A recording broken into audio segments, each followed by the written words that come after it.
loaded. And I'll tell you when we're live. All right, there we go. Welcome in, everybody. Hi, how's it going? Man, there's a whole bunch of people here already. Addie and obviously Joe is stuck here with me. Thunder Bristle Kelly. Addie, congrats on being first. Our friend Addie Joe has been first to the stream 8,973 times. It's an impressive record she has. Hi, Jazabelle. Hi, Darklander. Good evening to you. How's it going? Guys, I have a special guest today. I've been talking about this for weeks and weeks, and I'm super excited that it finally worked. Can you guys all say hello to Joe? Joe is directly below me. Hi, Joe. How are you? Hi, I'm pretty good. Yeah. Hi, everybody. Thanks for putting up with me, dude. I appreciate it. You're No, first. it's going to be fun. I'm excited for today. Good. Very good. Guys, as we get a few more folks in and we start doing a whole lot of conversation, I will just ask that just help me get Joe's audio levels all figured out, and then we'll be ready to rock and roll. Hi, Sharn. Hi. Good morning. Joe, Sharn is also saying hi to you. Hi, Sharn and Maryberry and everybody else. I see people in chat. All right. I do have chat open, so hopefully I'll try to read it, but just like in my stream, I will probably miss it a lot. Oh man, I went into full medicated ADHD mode yesterday, and I went down the rabbit hole where I was just focused on art, and it feels weird at times. So I wasn't avoiding chat. It was just I was bad with it for a little bit. So yeah, I do that. I do that a lot. I unintentionally ignore chat. Yeah. I try my best, but it'll happen. Yep, absolutely. Toki says, hello, you lovely degenerates. Don't lump Joe into that category. Joe doesn't feel nearly as much of a degenerate as I am. Mary, hi. Also, Mary says hi. Princess PJs. PJ says that we both sound good. PJs, I'm using the same overlay that you and I were in a couple of weeks ago. So, yeah, it might be finely tuned. Charles, welcome in. Second, okay, so the sound sounds pretty okay. Awesome. Sharn, I sent you a Discord while you were sleeping of a clip I couldn't stop laughing at. Let me know if you think it's funny. Let's see here. Toki says, so I did something fun at work today. I had the idea of an NPC for my son's campaign that sells not so epic items, and I drew a rough idea for each. Oh my gosh. I am very curious. Is it a gnome? Is the gnome going to be my favorite? Joe, maybe can we work a garden gnome into a piece today somehow? Oh, of course. Some way? Okay, like perfect. Putting little gnomes or cats, or that's we do that all the time. Sneak little things in there. That would be great. Hi, Abandoned Funeral. Hi, Shelly. Welcome in. Easel, hello. Abandoned Funeral says, what is this? Well, Abandoned Funeral. I don't know. No, this is part of our Wednesday workshop series. This month has been all about environments, compositions, landscapes, how to make really cool, engaging stuff. So to cap off the end of this month, I've asked concept artist, fantasy illustrator, Joe Stiller to join the program. Joe is going to be walking us through his creative process. He's going to be breaking down a whole bunch of different pieces that he's made. And then we also have an opportunity in our community Discord if you would like to doodle or draw or try your hand replicating one of his pieces. Or if you just want to grab that worksheet and just take a look at it and see if it helps you your own creative process. That's what this is. That's what this is. I haven't actually seen the worksheet. What's on that? Yeah, let me switch. That's an awesome thing. Let me switch my screen. Boom, boom, boom. There we go. The worksheet is really pretty basic. It's in the daily stream warm-up right now. Basically, these are the 4 images. Once we get up and running here in a couple of minutes, these are the 4 images that Joe's going to be talking about and just kind of walking us through what he was thinking, like the good, the bad, the ugly, all of it. I also down here have the value version, so our black and white and gray and everything like that. And then on this worksheet, if you wish, you can take notes on it. Right next to it, you can draw your own versions of it. You can also add like your own characters into it. You could try to do digital painting, or you could also just replicate this on just paper or whatever. But yeah, this is going to be in the Discord, and then maybe for next week we will put together a kind of a whole like stack of all of the worksheets that we did for this month. So yeah, that's what it looks like. Let me switch screens again. I didn't. The only thing I wasn't able to do before stream was put all of these on like a button on my stream deck. So I have to manually. You guys will see me manually doing a lot of things behind the scenes here. Let's see. Toki, yeah, I'm excited to go take a peek at it. So it's in the general. All right, perfect. While we're getting up and running here too, I'm just going to send out a Discord notification letting folks know that Joe's on the program. And I'm going to send that out to everybody. So you might get 2 notifications. Let me know if it comes through. Hey, Charles, I culminated all of the CDA sketches I did this week. Where is that? Where do you have that located, Charles? Is that in the CDA category? All right. Princess PJ says, special request to talk about nature backgrounds to character illustrations. Joe, how often in your work do you add in either human characters or animals and things like that? If I remember, I try to almost always. Like, is it good to just have something for scale or something for, I don't know, it adds a little bit of storytelling, makes it feel like it's a space that things live in. Yeah. Especially, awesome. Sometimes even just starting with like literally putting like a flat plane and just putting in some figures can start getting some depth and that. Sometimes I literally start with characters. Yeah. So, but awesome. not like full on illustration characters, just like blobs. Yep. Yep. And as you guys will see, everything I do is blobby. Oh, I'm so excited. I don't do line art. I'm gonna try to not replicate Joe's work because like there's no shot. But later on in the program, all of us, whoever wants to participate, is going to be building some thumbnails of a fantasy landscape. And then I am going to try to use his methodology to to make a piece. He said he uses one brush and one layer, and I'm like, nope, I don't think there's any possible way I could figure out how to do it. But I'm gonna try. I'm gonna say hi to a few more folks, and then we're gonna dive into things. Hey, Nene, it's good to see you. Narcissus is there too. Hello. Awesome. Oh, one thing. If you guys go follow Joe or subscribe to Joe or donate money to Joe, his alerts will pop up on the screen right now while he has this overlay up. So if you guys go follow Joe, I think it's !WW. At the current moment, that's our Wednesday workshop. And Kelly's got links in there for everybody, so you can immediately go follow his channel and stuff. But yeah, you can see his little pop-ups and stuff like that. Super cool. Hi, Nate. Right there. Thunder Bristle just followed you. There it is. Well, thank you. Nancy, how's it going? Hey, Morningstar. Easel, it's always good to see you. I appreciate you hanging out. Hi, Sarah. Welcome. Hey, Fred. Fred, did you sign up for the watercolor workshop? The rumor is that you might have. I'm curious. Let's see here. I'm scrolling. But yeah, welcome in, everybody. Hi, Noises. Noises is saying hi to Jay. All right, Joe. One brush, no line art is the only way. Oh. Well, okay, that's not totally fair. I do use layers. I just don't use them in an orderly, thought out way. It's more of like a save state. I just make a new layer every once in a while, just in case I want to go back, but I never do. So it's kind of useless. Yeah. And then I just merge them all together later anyway. So awesome. You just got a new follow, and then I just got a new Thank you, everybody. You got multiple follows. What up, Tuttlefish? Thank you for the 23 months. Tuttle, thank you so much, dude. I just got your message like right as I was hopping on, so I've got a little note to shoot you a whisper back here on Twitch, man. Thank you, dude. Hey, Bearded Ham. Hey, Kiz. Welcome in. Man, you have a whole bunch of new follows. Hi, Dinky. Yeah, hey, should I turn down the volume on the alert? It doesn't play for me. It doesn't. Okay. I don't think anybody can hear it. Okay. Let's see. Right. Matthew says, good evening, Wheeler. There was word that you've been spotted outside Ben Stiller's house with some sandwiches, some sword magazines, and a fishing rod. Both Ben Stiller and Joe Stiller? How weird would that be if you lived right next door to Ben Stiller, too? That would be strange, right? That'd be very strange. Yeah, that would be weird. Look at Smitty's just followed you. Smitty's a super rad illustrator. Real quick before we dive into all of this, what's your origin story with art and illustration and fantasy and concept art and all of that sort of stuff? Like, where does all of this come from for you?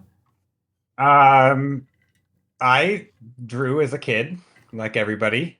What did you like to draw? My gosh, okay, kind of long story. I guess I'll give the long-winded version.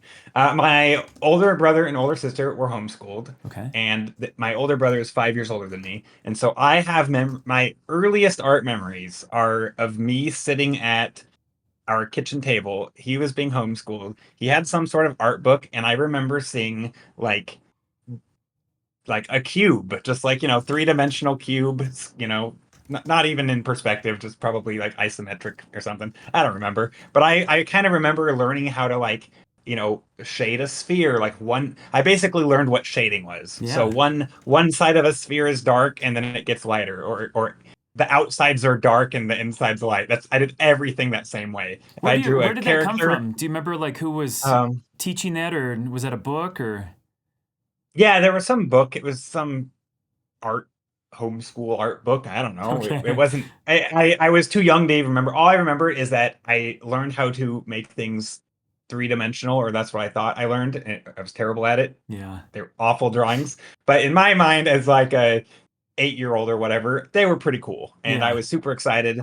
I think that's like the first like good memory of art. And then I mean, I liked art as a kid, but I kind of quit. I didn't actually really get into art until after I graduated from college. Um, I was looking on YouTube for something, and I stumbled across like a Feng Zhu video where he's talking about art as a skill and learning the fundamentals. I'm like, oh my God, this is a thing I can learn. Because up to this point, I liked it, but I had no idea I could actually learn it, despite literally having art books to learn from. But Wow.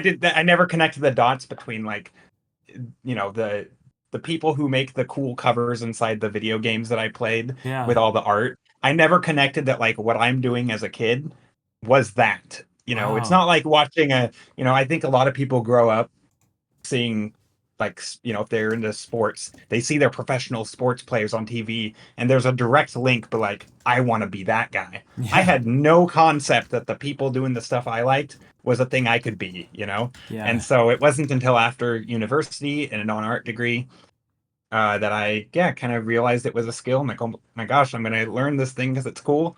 And then I just started binge watching videos, and the rest is history, basically. Yeah. Who do you look up to for concept art and fantasy and things like that?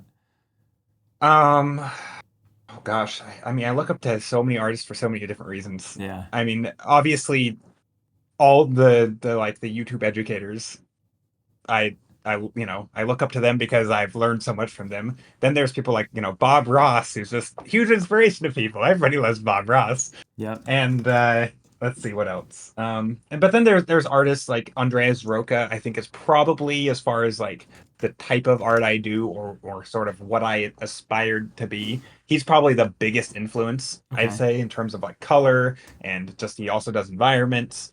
And then there's artist Cynthia Shepard's a big one. Uh, yeah, there's a lot of them, but they all kind of have their own thing. Some artists are better, I admire them for their color use. Some I admire for their, storytelling. Some's for their composition. So it Yeah. really just depends. Everything's yeah, every artist has their thing. I mean, I'll see an art, even in my own stream when I have people share their art, or if I'm viewing your stream, like the art that I'm seeing is amazing, and there's always something that I'm like, oh, that's so cool. I'm Yep. gonna do that next time. And Yep. so yeah. That's awesome. It's Yeah, I'm really excited for you here in a couple of minutes to break down these images that we've tracked down. And what's fun for me is like as a character illustrator who also does backgrounds and things like that, and just is a nerd for composition and like how to make things dynamic. Even though I'm not the best at it, like even just looking at the image that's on screen right now, I'm thinking about how those shapes could just be characters, and how instead of like the like that could be a giant red robot leering over, and then there could be all sorts of smaller characters down there, and compositionally that still just completely utterly works. And so it's just like being able to switch out either the character stuff back into the landscape stuff, back into the technical stuff, back into the buildings and things like that, and it all just can kind of work, especially if you understand what the rules Yeah, are. yeah, I do think you can pretty much replace stuff. I mean, I wouldn't think of it as replacing like this with. I mean, this kind of environments are their own type of character. Like they have like, but the same rules apply. You still have foreground, midground, background, or even just like, if you have a character and you put a cape behind them, Yeah. it gives that extra sense of depth by having those layers. I mean, the same sort of things apply. You still have an eye line with perspective. You're either looking up or down, or you're looking at a character from somewhere. So all Yeah. the same stuff is there. It's the same fundamentals. Um, Yeah. Obviously, I would say if you were to list out all like the important things in painting, like all the fundamentals, environments have the same, but you just might rearrange them in order of importance. Like Okay. maybe perspective and how you use perspective and values might be. I mean, they're all important, but I think at least in my work, like I would say perspective and values are the big thing. I Mm. don't do a lot of shading the forms of things. I Yeah. might just do a big, I just do, big graphical shapes. I'm not doing careful shading, whereas I feel like a lot of character artists might shade the forms a bit more. Yeah. I don't really do that. So that's kind of the lower on the list is yeah.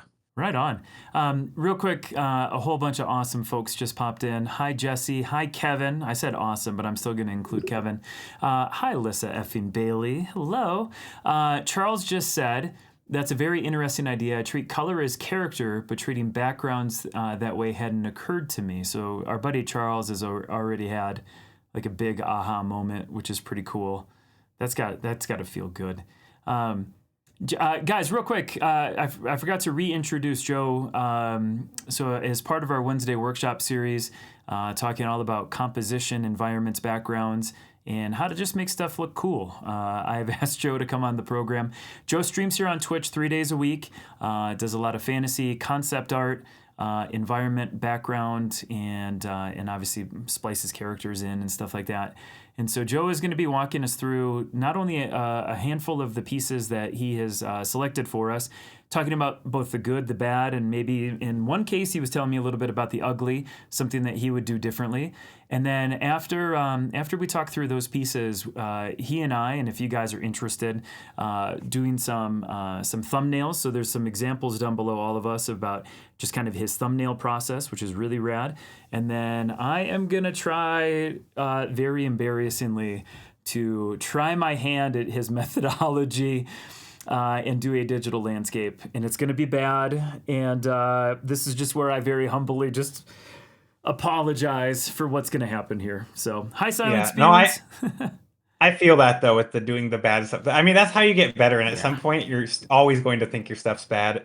Like every single thing that you picked out today were like one session paintings that I just slapped together, and I'm like, oh, these are so terrible. I cannot believe you picked these. Oh, But that's like, so ridiculous. it'll work. It'll work. So this one, this is literally the painting I did last stream. So yeah. I mean, Well, these things. let's But talk like, about so it. there's always issues. Yeah. Okay. So like in this one, I worked on a tiny bit after stream because some of the stuff, like the perspective, I don't oftentimes. I guess where do I start? I mean, I pretty much start when I'm thumbnailing with random blobs, and let me see if I can't open up the actual thumbnails that I did for these paintings. Yeah. So one thing not to interrupt, but one thing I think would be really interesting is like what gets you into the thumbnail phase? Like what propels you into it? How what did you see, or what were you sensing be like red, blob of red? How did you get there? Yep. Literally blob of red, orange, yellow, green, blue, purple. I started with rainbow colors on my thumbnails. Oh, they're so and good. I actually started with just red. I mean, I know you were joking, but it's quite literally I'm gonna paint with red today. Or sometimes there's a bit more like, I want a certain mood. I think that's probably the most common. Like, I want a bright and sunny painting, but I'm gonna try to do it with purples. It's just I kind of, it's almost always mood, but I also have a channel redeem in my chat or on my stream where people will just pick a color for a thumbnail, and they'll use a hex color picker, and that will be like the dominant color of my painting. And so yeah, sometimes it's just colors, but I generally will try to do something I haven't done in a while. So like I'll scroll through my Instagram like, I sure see a lot of blue. Let's do a yellow painting today. Well, Stuff stop like it. that. And I do it I do it in part so that I'm always kind of getting a tiny bit out of my comfort zone, even though I'm still painting environments and it's still very much in what I enjoy doing. Um, it's it is sort of exercising a little bit different part of your brain when you're like, Yeah. I'm going to paint a scene from looking directly down on it, right? You're like, ooh, I got to relearn how to do perspective because that's hard. Dude, And you then I'm gonna interrupt you so many times you're gonna get so frustrated, but the comments are absolutely hilarious. Lissa effing Bailey just asked, can he freaking hear colors too? I'm so mesmerized and freaking geeked wait, to be here. Yeah, can you smell no, colors? Joe, no, I can you can't hear hear. Wait, them? Do they did I talk to say I can you? hear them? No, Yeah. I cannot hear them. In fact, there's a lot. Okay, so I am not some savant or any. No, none of this is that fancy. I don't even. Okay, and there's going to be a question that's going to come up. I don't even visualize. I don't even think about what I'm going to paint before it. Like I don't have an idea in my head most of the time. Like I'm capable of visualizing stuff, which a lot of people are, but I don't do it. It's not important for what I'm doing. But yeah, anyway, definitely feel free to interrupt me whenever because I ramble a lot. Rona, So, thank you for the follow. I appreciate that. Rona, Welcome in. hello. And again, the comments here are freaking great. Silent Spoon says, these are so alien to me. I don't understand. I hate it here. Oh my God, it's so good. Noah's welcome, or take off. See you. Goodbye. Thank you for hanging out. Appreciate it. Liz Effie Yes, Bailey said, narcissist. can definitely hear colors. Joe can definitely hear Totally. colors. Yeah. Yeah, totally. Okay, so But yeah, yeah, so oh, go back to that first piece because you've got them all yeah. tabbed up here. So when you started working out the rough draft and the thumbs to this one, what kind of things were you like thinking about? Like, were you trying to nail a shape? Were you trying to find a color? Were you like what helped you get from the thumbnail to the further thumbnails? So this is actually the thumbnail. So this was the initial thumbnail, and then I can talk about how I got to this stage. But Yeah, this is please. what I took until to this stage. So this is the first.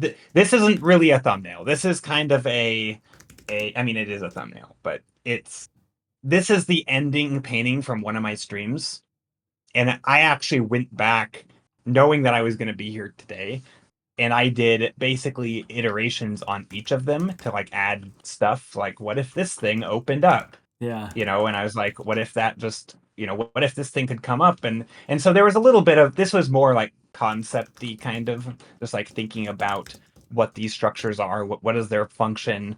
But that did not happen at the start. At the start it was all where kind of juggling layers or windows here. But at the start it was pretty much just I wanted some massive object. I didn't know what it was. I wanted some foreground. I thought it would be cool to have something leading in. So I guess big general compositional things like you have a focal point, something leading in, some random things behind it. I didn't know anything at this point, and it just happened to be like, hey, it kind of looks like a temple-y thing, and then I made it into a temple-y thing. There Yeah. wasn't much. This isn't some like, it's not for a project of any type. There's no big idea behind it. It was mostly like, let's sit down, have fun, and paint something that we think is cool. Yeah, right on. So when you think, okay, so I'm gonna jump around here a little bit. So we have this incredible thumbnail. All of us think it's incredible. You're just like whatever. You decide to select this. Now take us back over to that other page of thumbnails when you started to refine this concept a little bit more. Yeah. Yeah. Okay. So these are not in Okay. order. You can ignore the numbers. No, guys, don't Number ignore the numbers. Princess PJs, Well, don't ignore the numbers. The numbers are crucial. Yeah, I'm kidding. yeah. So this was the first one we did. I'll renumber them here in real time. So this was the first one I did. This was the ending of the stream of I guess you can call it day one. Okay. And then yeah, that was it. I didn't think I was ever going to touch this painting again. I had no intention to come back to it. But the next stream, I was like, you know what? Let's go back to it. I want to, it's kind of cool. maybe I can polish it up or something. And then I thought, all right, well, let's just play around and explore some ideas. So, what if this thing opened up?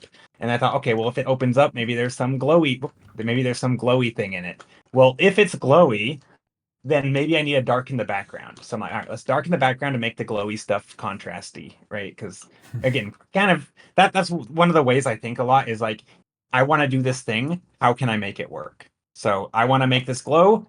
How is it going to show, right? It's against the white background. Let's darken it. Yeah. Or maybe we need to move it into a darker spot or something, right? So I made this darker. And then I kind of just, okay, let's add some lighting in to make it, I wanted to keep this bright side of the face here, right? I wanted this still to be kind of in light. So I'm like, let's just put a light somewhere so that we can kind of justify it. And it was kind of just working around there. I didn't do a lot of iteration. I pretty much just jumped straight into the final. This is I don't really consider this that much as thumbnailing. I mean, this is more thumbnailing than the first thing. Sure. The first thing I showed is more of idea sketches. Technically, they're in the squares, so we can call them thumbnails, but it's really just more of little color blobs or idea sketches, things to kind of get the imagination juices flowing, if that's how I want to phrase it. Yeah. And they're not for anything. I think at this point I actually had like a word to put to what I'm painting, which is some sort of, sci-fi fantasy-ish temple thing that has some energy power source, some power source. And that's basically, there's some, I could write a sentence about what I'm painting. At this stage, red, I guess, is the sentence. There is no concept. So there's no idea here. This is just a starting point. And honestly, it doesn't. Sometimes I'll start with, a triangle, and by the time I'm done, my painting is a bunch of circles. The starting point almost doesn't matter. It's mostly just to get ideas rolling, to start iterating or thinking like, what is this? And that's I find and I bet there's a lot of folks in chat here who are more character artists like I am, would agree. Like just pen to paper, the simple act of doing is the thing that sort of like builds the momentum and all of that. So perfect. So we go back to thumbnail number 4. And again, I know we're going to use the term thumbnail very loosely here. So then once you take that thumb, are you then making that bigger and then painting over top of it, or are you doing something different? Oh, wait, hold on. Yeah, that one. Am I painting over the top? Yeah, so I can do it right here. I will take my like the rectangle marquee tool. I quite literally just make it large. Yeah. Some size. How does your resolution not get completely borked when you do that? It does. It does. Oh, but thank God. This is it. No, it totally does. But that's the thing. These are all big blobby sketches anyway, and they're not high resolution. What's making the image read well isn't that it's crisp and clean. It's just it has all the graphical elements. And I'll paint over stuff. And actually, I like doing it this way because then all the stuff that's like in the background is just kind of a little bit fuzzier. And then I can just focus in on painting the important stuff. And then it's a little bit more crisp and clean. And so it kind of has this natural atmospheric perspective or sort of focus and detail. So it actually works out quite well to make it a little. I don't think this would work as well if you're doing like line art stuff, because then the lines would look all janky and pixelated. But if you're doing painterly stuff, it adds to the messiness, and it's kind of nice. I find it somewhat appealing. Oh, no, I think it's very appealing. I think everyone's losing their fucking minds, Joe. I'm going to ask a couple of questions here from Princess PJ. So these are going to be 3 questions, and you have to remember all of these because I'm not going to repeat myself. Okay. PJ says, how long did these take? That's one. Don't answer yet. And then the next one, using hard edge or soft edge brushes to thumbnail. And then are you also using some kind of smudge brush? All right, 15 minutes per thumbnail, hard brushes, and yes, I do use smudge brushes to blur things.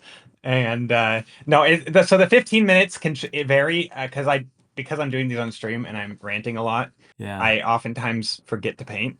So, but generally I try to do 2 hours of thumbnailing, and I do as many thumbnails in that 2 hour time period as I can.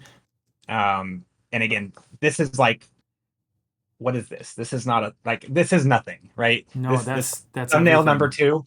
So like this one did That's good, not the take bad, me very that's long. good and the bad and the ugly is what that Yeah, is. so like in this stream in 2 hours, I basically did 3 thumbnails that have any amount of anything going on, in my opinion. This Yeah. one sort of. And so sometimes, so I mean, if you were to, divide 2 hours by three, so, but I didn't spend the whole time on, I don't know. Yeah, no, I hear It's you. somewhere between 15 to 20 minutes, probably, sometimes 30 if I'm really liking a thumbnail or kind of start going into it. But Yeah. generally, it's not very long. And then I spend another 2 hours from the time that I selected this thumbnail to the time that I arrived at this. So from here to here Hmm. is 2 hours. Cool. About. Yeah. So yeah, about That's 2.5 per. So any painting on my Instagram or wherever, whether it's this one or this one, these all took about 2.5 hours, give or take, with yeah. a lot of ranting and getting sidetracked in the middle of it. Yeah, just like Um, general chat silliness here on Twitch. yeah, Um, but going back to the question though about like the hard edge brush, I don't like starting super soft. I like using the hard edge brush to get sort of just big graphic shapes, being able to block when I block in like a foreground hill or something. I like to be able to see where that is. It helps me think a little bit better. I know some artists will start kind of in the same way I do, but they do it much more like blobby.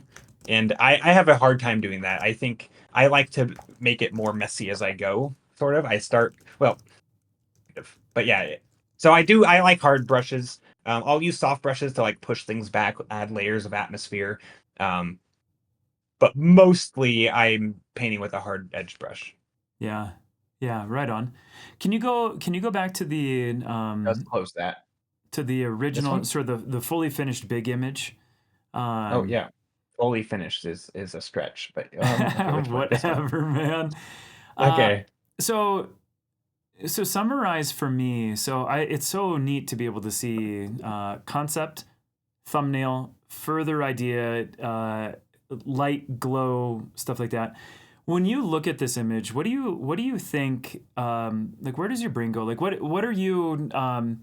What does this image represent to you now that you've kind of quote unquote finished it, and that sort of thing? Like, what's your relationship like to this location, to this moment, to the scene? Oh, That's a different I don't. kind of question, but I'm so That is a curious. very different kind of I question. know. It varies from pain to pain, but this particular one, I don't. I don't know why if I have a relationship to it. It's And that's valid too, right? yeah. I mean, I think it's cool, and I think what made me want to work on it for a second day is that I was liking it. And so if I don't like it, I'm not going to work on it again. Yeah. I'm not attached to them in that way. But I do think it's kind of like any other person who's, sitting on their couch and doodling. Um, yeah, I don't know. I think, there is sort of a storytelling that that I fall in love with, where just having an idea oh, thank you for the follows, by the way. Where I can see sort of like my idea develop, and the deeper I go into developing the idea, the more I like it, because it's like, oh, I made this. This is a thing that didn't exist before. It's not just like the more specific and the less generic it gets, the more I enjoy it. Like we came up with like a little story in chat. It wasn't my idea. Um, but like, what if there were these animals and they're drinking this like weird energy stuff, and they have like these glowy patterns on them. Yeah. There's sort of like this whatever sort of energy this is, or magic stuff. Like, what if this was like part of the ecosystem, and maybe that would explain these ginormous trees that make no sense. Like maybe there's some magic power running through this entire environment. It's in the animals, it's in the the trees. Like that's kind of, taking that, and maybe if I were to continue this, I'd like, oh, what if it was in the trees and we could actually see it? Maybe these trees had little glowy things on them, just something to kind of tie all that storytelling. And I do sort of fall in love with that. It's I don't know, it's fun. It's a little world, and then I kind of abandon it and I move on to the next one. Yeah. So There's going to be a lot of questions coming through, so I'm definitely going to get interrupty here. Um, mhm. I think what's really fun for me on this particular image is it's the big red shape. We're right of the focal point, so we've got, we're utilizing some rule of thirds action in there. We've got diagonal lines helping to steer and drive things around, but also lighting wise, you've got this just beautiful lighting that's coming down. There's that little hint of yellow, and it just tells our eye where to look. So just compliment. I really love this image. Before we go on further, friends, if you would like to, let me close. I'm not closing anything. I'm just going to move a couple of windows around. If you guys have any interest over in the daily stream warm-up channel in our Discord, it's all free, everything like that. I have taken every single one of these images that Joe's going to be sharing today, and I've put these on a worksheet. If you wish, you can take notes directly on this. I've also left space over here so you can thumbnail your own version if you wish. This will work on any digital program or whatever. You can use your color picker, and you can try to replicate and just kind of learn from how he does it. Also down below, I have value versions of these, and so we stripped away all the color just so you can kind of see white and black and gray and everything like that. If you have time and if you're interested, if you want to try to draw one of these or all of these, however you want to do it, and it can be traditional, digital, anything, put those illustrations into the daily stream warm-up, and I'm going to show those off to Joe sort of over the next 2 hours and 23 minutes. Does that sound cool? Cool, Anthony. Sounds cool. Appreciate it. All right, let's go back to the big screen. Just in the interest of time, while I look at all the questions and everything too, can we look at the next image? And I think the one that I have teed up is the one with the hamsters. Would you mind running through that one a little bit? Oh, yeah. Let's see. If I minimize this, is this gonna break things? 100% it's going to break things, Joe. You're going to completely fuck my... I'm kidding. No, it'll... No, Okay, it's there great. we go. It worked, everybody. Okay, great. Yeah. So this is like and this is a much older painting of mine, and it's kind of one of my favorite. Well, I guess it's more of a fan favorite. People like this just because it's a cute hamster thing that kind of looks like a mouse, but I call it a hamster. Um, yeah, this one was fun because to me this is still very much an environment, but because it doesn't have like a ground plane, I think it might not be what people think of as an environment. And so I enjoy it because it still has all those trademark things. It has the foreground, the midground, the background. It has just the character, and I don't know, it has a little bit of story. It has some fun lighting. It kind of, I don't know, it's just one of my favorites that I've done in a long time or in a while.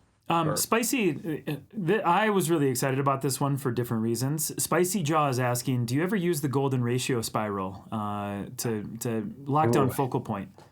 This could send me into a whole rant about all the I don't know what you call them. Do you call them armatures? Is that the word for it? Like these kind of like, the rule of thirds or the golden spiral or the golden rectangle. Is that the same thing? I don't know.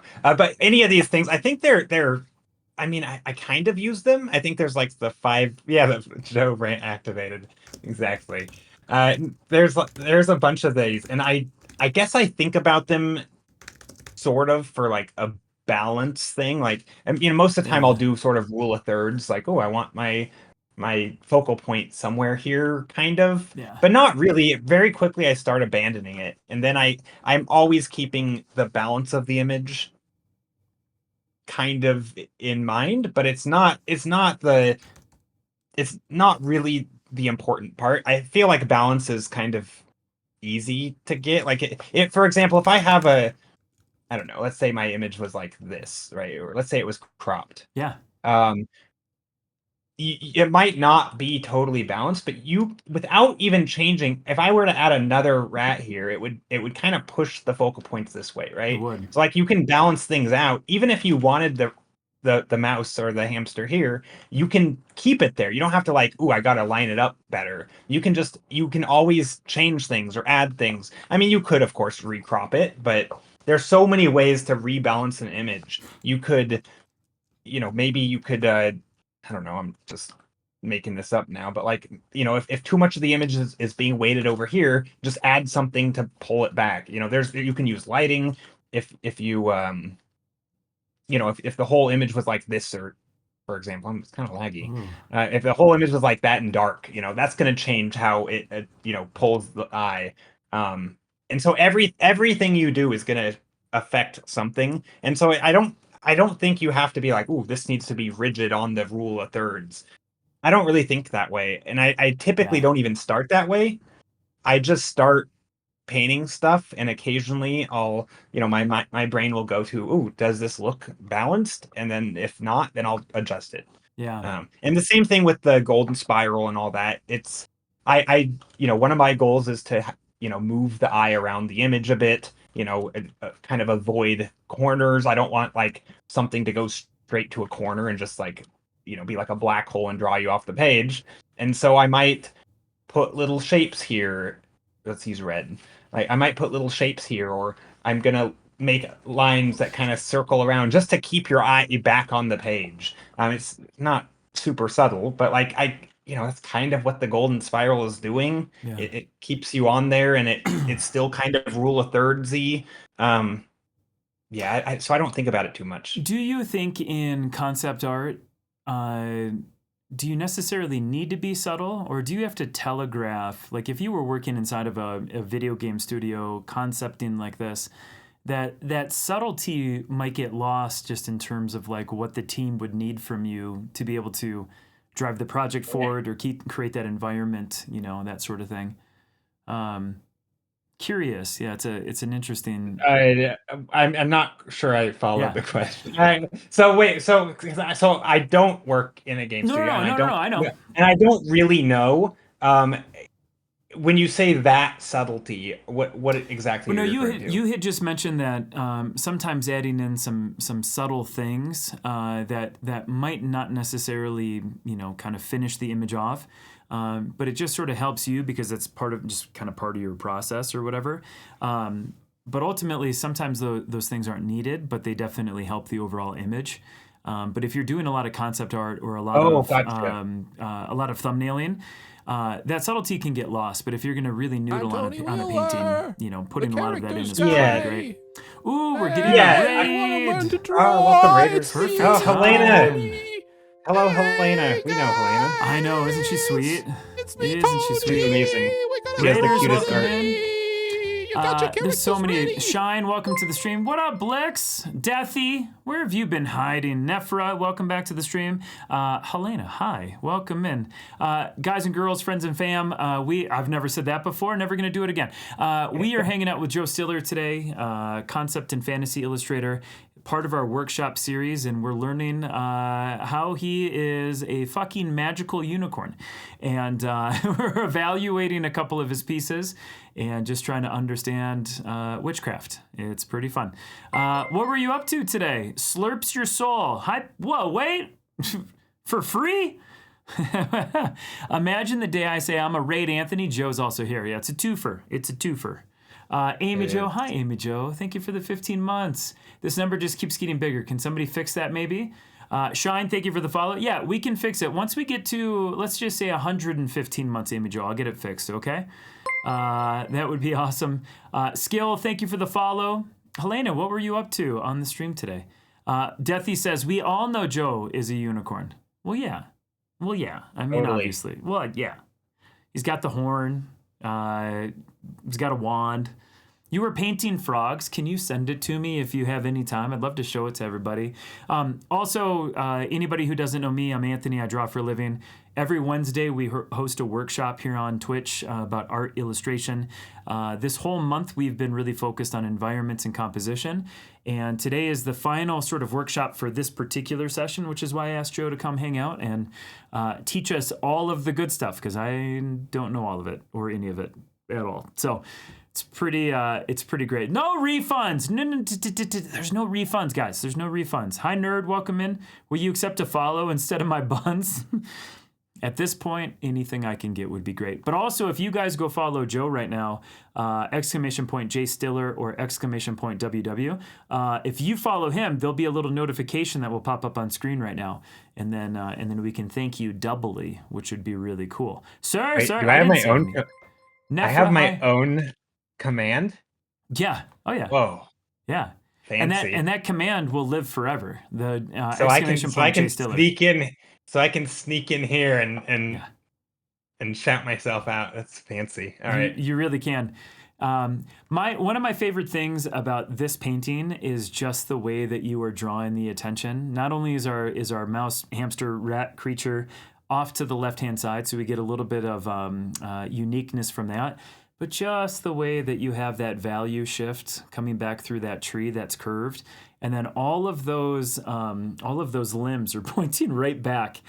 I looked at this yesterday and was like, God dang it. It's just so flippin' clever. It's a great way to be able to compose a busy image, but get some really great value shifts and really you're telling the audience exactly where you want them to look. And I was frustrated by how cool it is. No. Well, thanks. No, You're welcome. yeah, it's funny. I didn't even think of this as a busy image. So hearing you say it's funny because in some ways I'll add little like branches almost as like a type of texture, and so it's I don't even. I think sometimes when I'm painting like these big shapes, like to me that's just like a light shape. It's not even. I don't know. It's just like a shape kind of, and so I'm really, to me it's a very simple image. I have like this, and then I have this a little bit lighter, and then I have everything else which is lightest. It's basically this three values. Yeah,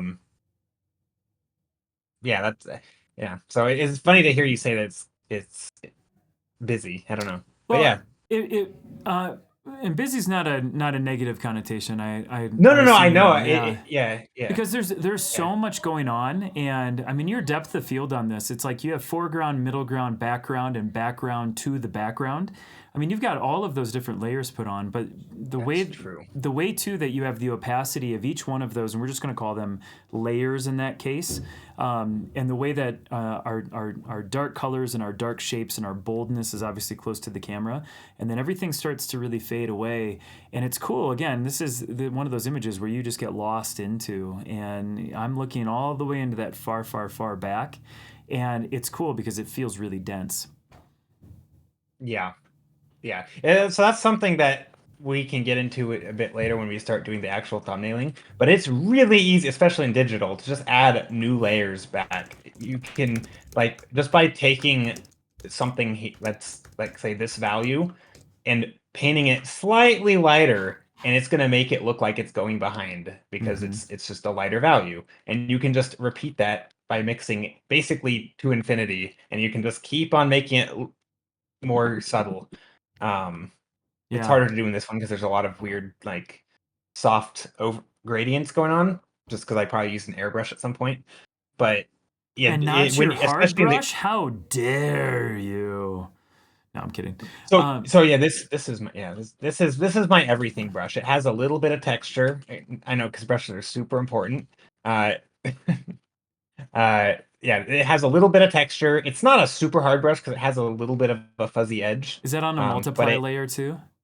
no, this is just on a regular layer. Oh wow. I'm just pressing lightly here. Pressing lightly, pressing harder. So I can get a nice solid block in without texture, which is what I use most of the time. Yeah. And then a little bit of texture is kind of honestly there just for noise to I don't know, make it more messy so that I can find shapes within sort of the clouds in the thumbnail process.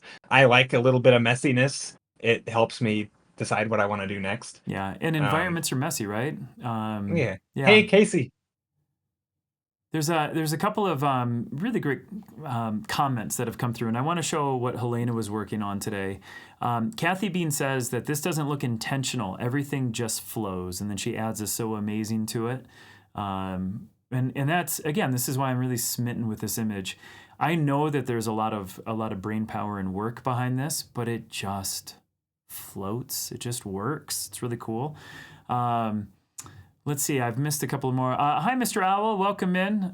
Shine, again, thanks for hanging out. Skillas, sorry. Nefra, thank you guys for the follow. Shine, thank you for the follow.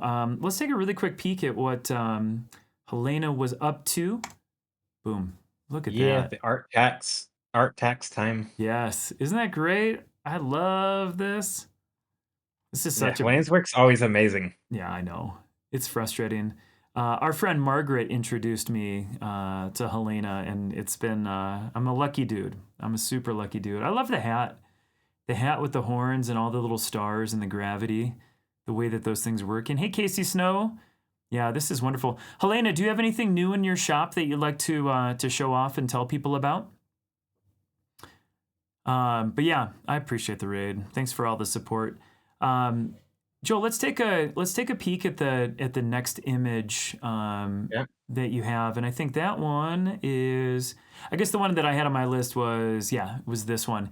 Now I've seen two different versions of this, and I actually just saw you flip your canvas too. So, I don't know which is the original way. But that's this one, I suppose, because it has my signature here. But that's a topic I wanted to talk about. So this was an image that I found on his socials because I thought that this could be a cool one for us to draw too. And again, if anybody would like to draw any of these 4 images that Joe has made and then post it into the daily stream warm-up, and then we can show these things off. And again, you can be colored pencil markers, you can do a digital render, whatever you want to do creative-wise, it's all yours. But earlier today, you were talking about the concept of flipping things kind of back and forth, like, using the horizontal canvas flip. Tell people a little bit more, like, why you do that and what the value of that is. All right. So I do it for a few reasons. I do it to kind of give my eyes like a refresher. Like it gives me a new vantage point because it's really easy to get tunnel visioned. Sometimes you'll be painting and your entire image will be like tilted, and for whatever reason, like you're just viewing it from a tilted way and you don't even realize it's tilted until you flip it and you're like, oh my god, it's way the other way. I didn't want that. So that's one reason to flip it. Another is also, I mean, it's kind of in the same thing, but it's not so much about resetting your vision, but it's more just general balance. It's a way to just keep things fresh. I guess there's also another reason, which is very specific probably to me, but it's not that big of a deal anymore, but I had a Cintiq. I don't use a Cintiq anymore, but when I had my Cintiq, it was kind of off to the side here, and so it was just more comfortable to be drawing on the left half of my Cintiq, so I would flip my canvas so that whatever was over here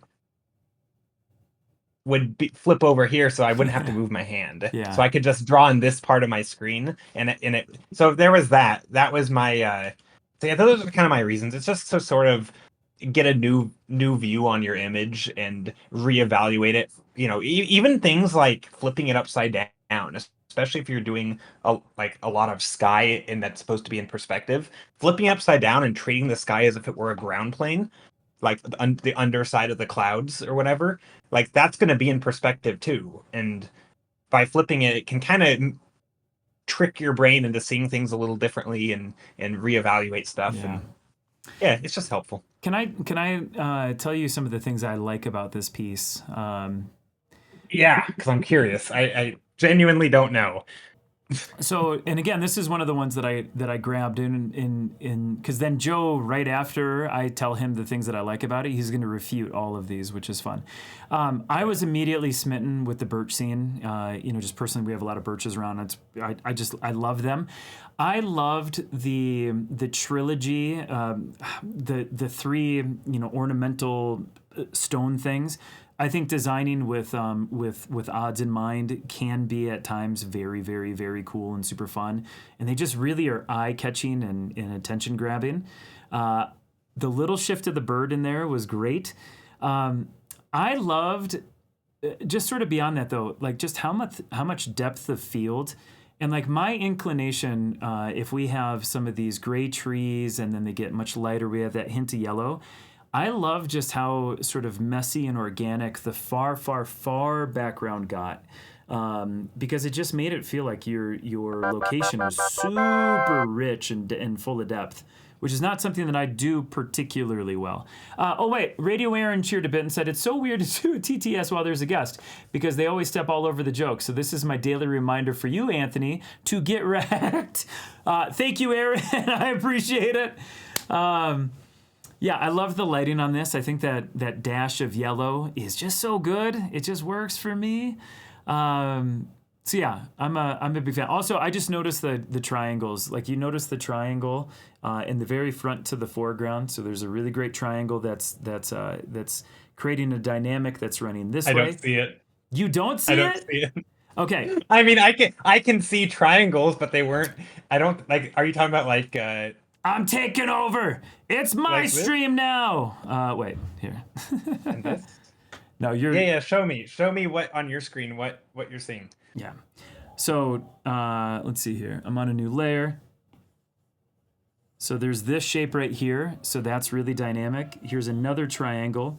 Oh yeah, that is a triangle. Sort of embedded right there. We have this triangle right here, and now we're utilizing this open space, which is really cool. You could visualize that triangle sort of in any different way that you wanted to. It's irrelevant. That's just what my brain sees. And then I'm seeing all the rest of these. There's another one that came through. And again, these are things like if you search for blue cars on the road, you see blue cars. Here's another one that's right here that's helping us overlap. And then like even these things, right? Okay. So you have dynamic after dynamic after dynamic. Now that I think about it, there is one type of triangle in here that I do see that you did not mention, and it's the only one that I really think about. Well, maybe not the only one. But Let me switch back. Let me switch back to yours. Hold on. Okay. Because yeah, you can definitely find triangles everywhere, but I will say, so one thing that I do that will naturally make triangles, so you have perspective, which is, if you have some sort of eye line somewhere and, just the natural, like environments are really nice because if you're ever going to make a path, things are going to converge, right? Parallel lines converge. But that's not the triangle I'm talking about. The one I'm talking about is sort of when you have, say, foreground, midground, background, I like to stagger things. Yeah. And so it's not this, but it's more of on the ground plane. You have one object somewhere. Sure. The next point is going back into space somewhere else, and then it's going back into space somewhere. So every time it goes back into the distance, it's creating this like you're offsetting it.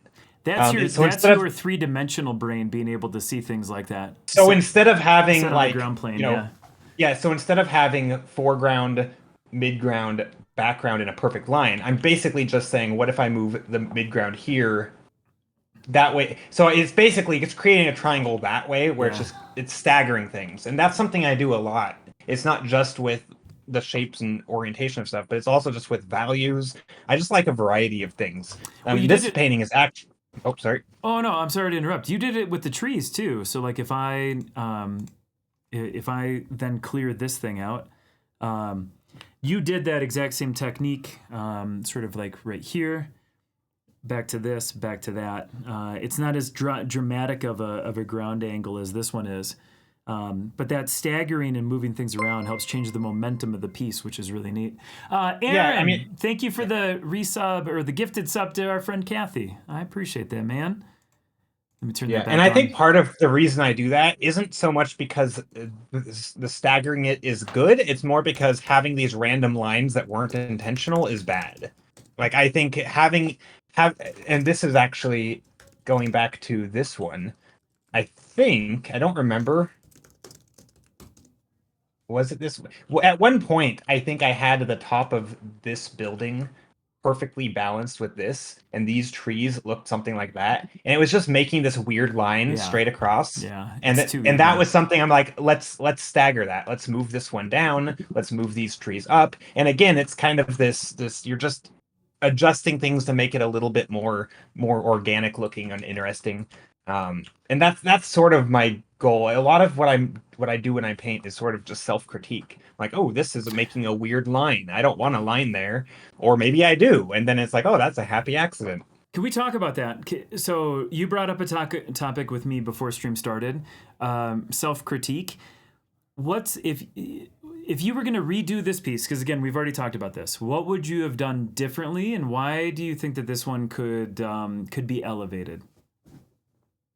So this I so the complication with this painting was that I mean it was honestly it was the birch trees because I often so many of my paintings all have a sort of light background, dark foreground, and everything will sort of be an even gradient. So if something's far off in the distance, it's going to be the lightest thing in the painting. That's really hard with these birch trees. So I had to intentionally go back and put something darker back there. It's like, how much white can I get there?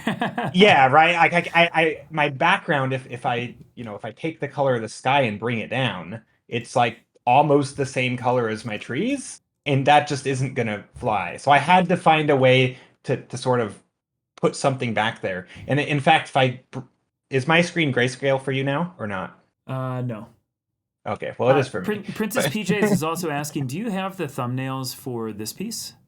Oh, somewhere. I can't show them to you because they're on a hard drive somewhere else. Hey Joe, that's not part of the.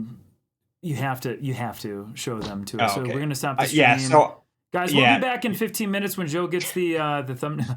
I don't know if I could find them, but I do have them somewhere. I'm sure I do. You know what this reminds me of? Actually, no, you have the process video of this up on your Twitter somewhere.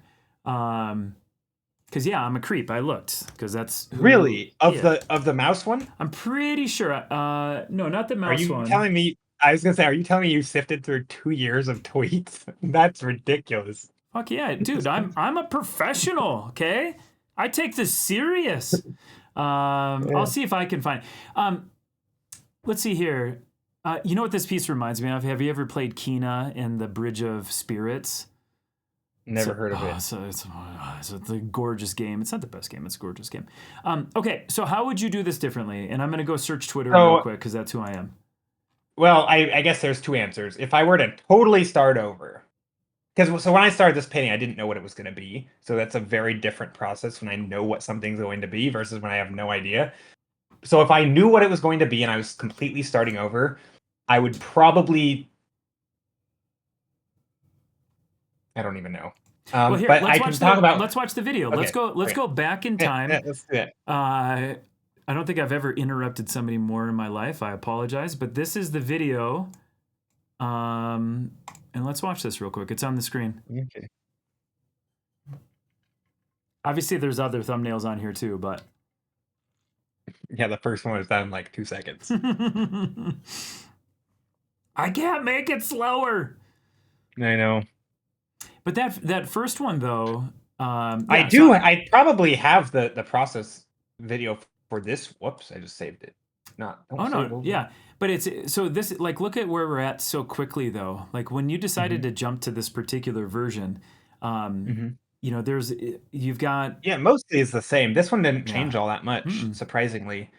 I'll turn this off so we can get back to it. Yeah, I think for me the hard part was that I started adding more of the lighting of this stuff. But okay, so let's answer the question. So if I were to like continue this painting, I think a big thing I would do is there some confusion between the values of the background here and this green. The only difference is that this green's a little warmer. I would probably put something here just to distinguish. Oh, that's the wrong color. Just to distinguish the shape a little more. That way you have a bit more of this. I would add a brighter value there. I think having that green butt up against this green was too much back here. It was too, like, this green's too similar. And so that's a big thing where every time you take a step in the distance, you want it to change values. And that's something that I didn't do great here. It got a little messy with the bright value here and the dark value, and then these values are like the same. And then it's just, it's just a little bit of a mess. And so I think I would probably organize things better. Honestly, I might even do the whole background difference to where I do like an entire wall of dark with my light against it, and then on the other side I might go things in shadow against a lighter background. So you sort of have this, like, imagine a gradient in the sky going from darker to lighter. And then over here I would have my trees in shadow. And then over here I would have my trees in light. Something like that, to where it's creating this, there's contrast at every part, but it's more controllable, I think. This is just kind of a mess. I have random light bits here, and Oh it's my God. yeah. Dude, it's so not a mess. That's the frustrating part. Our friend Alexandra just cheered a couple of bits to say that she would like to live here, so it's not. Also, we just got an awesome raid from Dusty Dust Bunny. Hi, Dusty. I'm Anthony. Today we have a special guest, Joe Stiller. Joe streams here on Twitch and is a fantasy concept landscape illustrator. And we are stealing all of his superpowers. And we're then going to use them for evil. Dusty, how are you? How was your stream? Thank you so much for raiding. I should introduce myself too. Hi, Raiders. I'm Anthony. I'm a full-time cartoonist illustrator, and hang on one sec, I need to interrupt Jay Stiller 30 again. I'm trying to steer the conversation, Aaron. No, I'm and I kidding. rant too much, so I deserve to be interrupted. You're great. You're great. And no, it's good. I can ramble for 4 hours straight without taking a breath. So yeah. How do you do that? Do you have like an oxygen tank on your back? I do want to ask like Dusty, what were you doing on stream today? Thank you again for all the support. I appreciate it. Aaron, thank you for helping me introduce myself to our friends. How about this? How about you next stream, because you just got like 30 new followers, how about you redo or push this piece further and descend into madness? Ooh, maybe. I don't like working on. So I like starting new stuff each stream. That's the part of the painting process that I love, is that early stage, that the composition stuff, figuring out what it is, kind of almost just mood paintings. I don't like that render process. Also, it's kind of boring for people, I think, to see me toiling away very slowly and have a painting hardly change over the course of 4 hours. I think seeing something come from nothing to something is so much more interesting than just to toil away with details. Yeah, I have toiled away at some details here on this channel, and yeah, it can be a lot sometimes. It can be a lot. I do love, though, and this is why I really wanted you to talk about this one, because you did say you didn't love this one as much as some of the other ones that we had grabbed, and I think that's really important for people to hear. Like, but I also think it's important for people to see too. Like sometimes the pieces that we as the illustrators just don't maybe work the way that we wanted them to, or they could maybe be pushed further. If it gives somebody a feeling, like our friend Alexandra, who said that she just wants to live there, it doesn't fucking matter if it's perfect. Yeah, totally. Because the and audience also is the one who decides. Yeah, and it doesn't get me down at all when I say I don't like a piece. It's not like, my gosh, woe is me, my paintings suck. No, it's just it wasn't doing it for me. But also, I think an important point is that, like, you can switch your goals mid painting, and this is something I do a lot, and it's sort of I don't know if you want to call it like a mental hack, but basically, if I might start a painting wanting to paint a bright sunny scene, and it will just start going south, and I'm like, you know what? I'm going to take this opportunity to a birch tree study. Let me go find some references of birch trees, and I'm just going to figure out how to make them read well. I'm not even worried about making a bright sunny scene anymore. I just want to learn something. And so I learned a ton in this painting. So it's a great painting in the sense that I learned something. Even though I may not like the outcome of it, it doesn't really matter because it was a success, because I changed my goal to learn something. Yeah. So I do that a lot where, that's something. And it's cool because there's a lot of other people. Mud just said important for people to hear it's okay to make just okay art. And again, it's just it's so crazy because I know all of us are creatives in some shape, way, or form. It's like sometimes our just okay is somebody else's like Super Bowl, home run, grand slam, score a goal. Aaron, give me more sports euphemism, please. But yeah. Oh gosh, I actually had a sports analogy for composition. Oh really? Yeah. Like I was thinking about like comparing it to like a soccer game, and you have your objectives, and you know, you have all these players working together, and it kind of, from the zoomed out view, I think, don't they call soccer like the beautiful game or something? And there is sort of like a niceness to like when all the pieces are moving well together, and it doesn't even matter where the focal point is, like where the ball is, but because all the players kind of move to their places to balance it out. You know, if people are clumping up, there's going to be players spreading out to you know, receive the ball. Anyway, it's a terrible analogy, but I tried.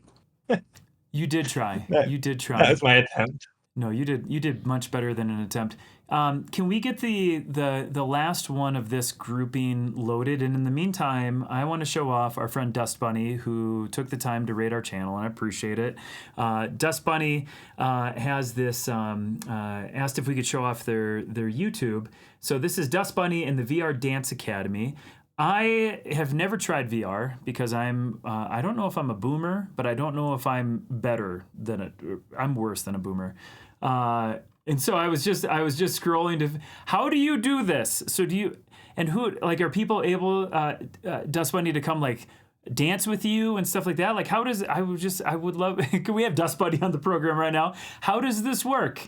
How do people get to participate and hang out? And Dust Bunny also says, we love painting in VR, virtual worlds in VR chat for painting. So I've seen some of that. And there's a VR app called Vermilion. Joe, would you ever like to draw paint in a VR space like that? Oh, I would love to try. I think it would. So I've tried non-VR like sculpting, and it's not, or like a ZBrush and Blender and all these other things, but mostly ZBrush. It's not really for me, but I think if I could be in VR, I think I could honestly just like full on dive into 3D and sculpting. I think it would be so fun to do that. I'd love to try it. Yeah. We use the game VR chat. And we have a full body track, like mocap. Oh, wow. That's super cool. Dust Bunny, hey Water Pop, hey Greenbag. How often do you stream, Dust Bunny? And when's the next stream that people can come in and come check out all your awesome stuff? Dust Bunny says people use a variety of headsets like MetaQuest. Oh yeah, right on. Yeah, my kids are desperate for a VR headset because they would like to leave my house where I asked them to clean their dishes. So you're not a boomer, but you are a Midwest mayonnaise man. That is true indeed. That is true indeed. Okay, so this is the last image that, and I selected this one. What do you, Joe? Looking at this one, how old is this image? So that's the first. So answer that question first. How old is this? It's not that old. It's Okay. not that old of an image. What's your relationship to this one, if at all? Yeah, not much. It was another one stream painting. I actually, again, this is another one where I'm like, why did you pick it? But I think there's some learning stuff here. I actually like this stage a lot more. Yeah. It's a lot more messy. I think the colors even are better. For whatever reason, I felt like I needed more contrast, so I did that. And it just, something about this one is, I am more excited about the potential of this painting, of whatever it might be, than this one. I think maybe it's the design of these towers, the perspective's kind of wonky. One of them's leaning more than the other. I don't like, there's just some issues here. So I'm not super thrilled about it, but there's something fun about it. I think the overall idea or the theme of like these, you know, tower things on like this rock wall, or I guess I can be drawing on my screen. I don't know why I'm hand gesturing. Do you have a guess of why, this is totally putting you on the spot. Do you have a guess on why I wanted to include this one? Maybe the lines, that stuff. I don't know. I mean, this is like, I mean, we're talking about composition, so Yeah. I'm just like the compositional lines, that maybe the framing. Where'd my cursor go? Yeah. Did my tablet just die on me? This one to me is framed so well. Like, I love the triangle shaped elements on either side. So you've got like those two really beautiful framed elements right there. Obviously, with the river, we have great leading lines that are driving us back. Charles said, is hard rocks too obviously? Yeah. I have drawn rocks at times, Joe, and they joke that they sometimes look like male anatomy. So they give me grief for that. But I love the way that the river was falling back to that cliff of rocks back there, and then you used all of those leading lines to get us to those those leaning structures. And Hmm. I loved how one of them was leaning more than the other. And I just That was couldn't, completely unintentional. I know, but I couldn't That was stop just looking at it. yeah, because it's drawing unnecessary attention. This is yeah. It's mistakes, man. They do draw the eye. Sometimes for okay reasons, but sometimes unintentionally. Yeah. And because you have so many sort of like angles happening, diagonals, I really love just how soft and smooth that cloud that's there at the moment on the left. Originally, it was on the right. Just how soft that was, and it was really easy Oh to yeah. look at.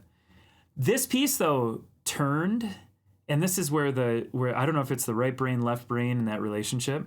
When you turn these things horizontally, um, this image to me feels very different than when you flip it over, and it almost feels like it's a different space. I like, Yeah. and why do you, well, I guess why would you think that is? So I don't. I kind of have an idea, but so there's this. Have you guys ever seen these? There's like maybe it's one specific YouTube video, but there's a couple I think where they take movie scenes of like characters leaving the house, but then they flip it, and so they're walking the other direction, and it looks like they're creepy, like sneaking. Like instead of leaving, it looks like now they're returning, kind of. And there's sort of this I don't know. To me, I think of like things going from left to right is like the character is leaving, going on a journey, whereas if they're walking left right to left, it feels like they're coming back, kind of. I don't know if there's some psychology behind that or something, but I think when the entire painting in this one is sort of pointing in this direction, it's like it's very asymmetrical. Like the whole thing is seems to just be going in one direction. So I do feel like there's a distinct difference happening when this image is flipped compared to say when a different image is flipped, because this one doesn't Yeah. really have that. It's sort of just it's almost very one point perspective-y going into the middle. It's there's not a major. I mean, it has a little bit, I Oh guess, wow, like you I see said with the the focal triangle. point so different than you do. I see your 1 point is far over to the. Well. It is no. So it is. It is definitely over here. I mean, there definitely are leading lines, like you said, with these triangles, but I think the scene. I don't know. I feel like I could walk around here, even though there's not necessarily a path right here.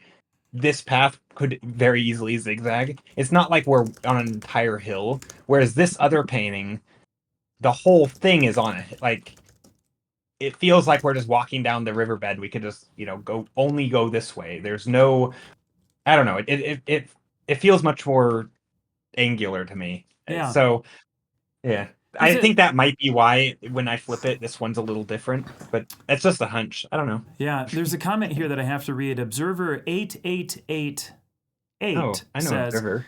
Anthony, your guest has exquisite art skills and is quite handsome too, and then provides just a simple ew ew. Ooh, woo. Yeah. Thank you, Observer. I appreciate it. Hello. Our And yeah, friend, I'm really bad at reading chat here. But no, yeah, no, no. hello everybody. I'm Thanks. doing. Thanks for being here. Yeah, no, you're doing great. People, honestly, this is such a freaking cool session. Um, our friend Jack, who goes by All Mankind, who streams earlier in the mornings if you live here in the United States. Yesterday or 2 days ago, we were, maybe Monday, who knows anymore. We were talking about this condiment superhero prompt that we had. And I think Jack and Sharn reinforced this here, that there's a lot of psychology to things going left and things going right. And I think Jack had brought up that if the character was facing in one direction, I think it was right, is that they were moving more towards the action, more towards the situation, and they were more heroic in that sense. And then if they were Yeah. flipped in that other direction, moving to the left, it was almost as if they were running away from things. I don't know if that's the same Yeah, from. that's basically what I was trying to get at. Yeah, I Yeah, think yeah, very similar. I do think it's sort of like they're returning or they're coming going away if they're facing the left. yeah. Whereas yeah, right is sort of I'm going on a journey or I'm gonna go into action. It's very much like yeah, it's like you're starting something and you want to, our brains want to keep reading into it, right? Whereas on the other end, it's like it's at the end, left to right. right, if they're on the right coming to the left, it's like you got to come back. I Yeah. don't know. There's got It's to be kind a of there's got to be a ton of people screaming at me at home right now because there's really good talk about like Charles just brought up partly cultural. Obviously, English is left to right. I was going to ask, obviously our bias, sort of in the English speaking world and things like that because we flip our books left to right, right to I don't know. But then in the Japanese world, they go the other direction with books and manga and things. And so I'd be curious if their cultural bias would be the same is some of us, on the other side of the planet. yeah, When probably. an image is flipped like that. I don't know. Yeah. It's just interesting to think I about. bet it would. I bet it would. I don't see why it wouldn't. Yeah. I don't think there's some built-in reason why left to right would be more important than right to left, unless it had to do with like left-handedness or right-handedness. I don't know. I imagine it's almost entirely cultural. Yeah. There's lots and lots of really good comments in chat here. I mean, everyone's awesome. Lissa Bailey asks, are there any tips or tricks on where to make the horizon? How are you coming to the balance between sky and the ground? How do you handle a thing like that? So going back to where I typically start is mood, which I know has nothing to do with really not necessarily with where the horizon is. So first of all, the horizon line is always your eye line. And a lot of times, if I'm painting, let's say, a sky, I'm going to want to be looking up at the sky, which means my eye line is going to be very low. So I will just, if I'm going to be painting a sky, then I'll put I might just start it there. I can always shift it later. But that way, my sky is everything above my eyes is going to be, that's the bulk of the image, right? This is like the 2/3 part, right? And this is the 1/3. Right? So or same thing, if I want to make something feel grand and epic, maybe I want to be looking up a hill, right? And if I want something on a hill, I want to be looking up at it. And again, low horizon line. If I want to be really showing a river or something, like here's my river, and then I can show that the ground plane, right? And so because the focus is on the ground, I want to put the ground in focus. I want to put it in the bulk of the image. The rest of the stuff, the sky, it's not that important. Because that's not the focus. So I'm not going to have. Why would I dedicate 2/3 of my image to the sky if it's just not the focal point? Mm-hmm. So that's kind of the probably the starting point for me. I don't always do that. There are probably paintings that I have where I have a low horizon line and the focal point is in this area. But it's not as common unless I have a very specific reason why I want to do that. I almost always do the other thing. Yep. So this yeah. Oh no, go ahead. What was your thought? Oh, I think that kind of thinking is sort of echoes throughout all art stuff, not just composition, but especially composition, where there's so many ways of doing things, and I might have my own basket of habits and preferences, but somebody else might have their own. It's just tons of different solutions to problems, and I have my ready-made solutions that I go to. I don't think there's sometimes I think there might be a little bit of psychology behind why something is good or better, but most of the time it's just preference. The way that you just said basket, oh God, how did you word it? Basket of lessons? Of things? No, it was like basket of habits. Tools? And I immediately wanted to draw a basket of all of my bad habits.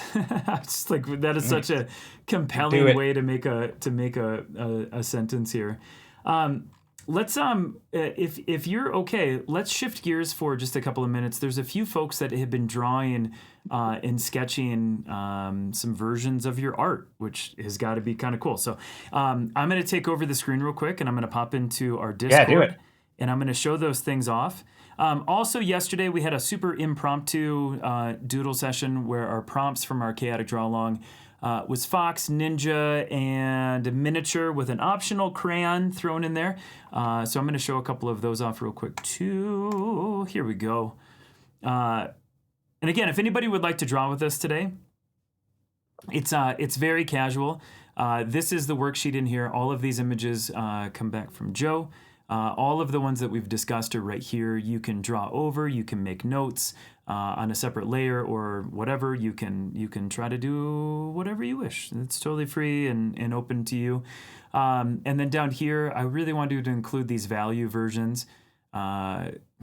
These pieces just work so perfectly, just black, white, and gray. They're so good. So that's into the Discord, and I got to thank Kelly for putting that in there. She got that up on a moment's notice, and I really appreciate it.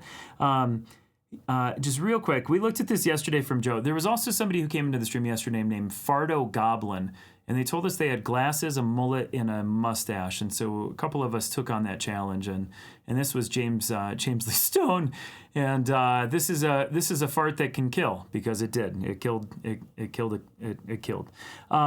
We looked at spices. I really like the way that the crayon box was drawn, and then the little tag right there where you can put it on the shelf. And then here's Mary Berry's finished version. Again, I don't know where Mary has the time, energy, or whatever to make all of these, but they're so great. And they're like distinctive, and I love the drop shadow behind everything. Like, that's freaking cool. What's up, 9,000? Dude, 9,000, you're up late.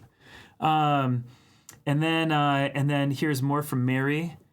All of the crayons doing shitty ninja things. How cool is this? Aaron, I love those crayons. My buddy Aaron draws asshole crayons, and I just love I just love these.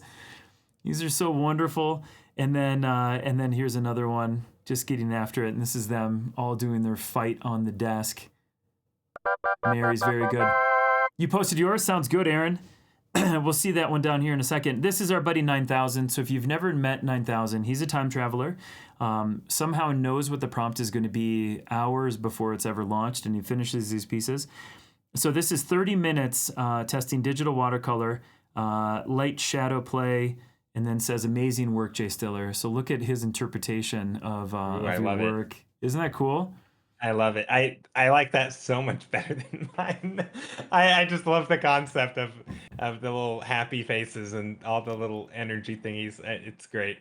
It's cool too. It totally changes the nature too, because the smiley faces are looking directly at the camera, so the horizon line is naturally pulled up really high, and then we're looking down at these things. Because I think your piece is set way further away, maybe on a hill or something like that. So the horizon line shift is really funny, and I just like the energy that's just drooling out of its mouth.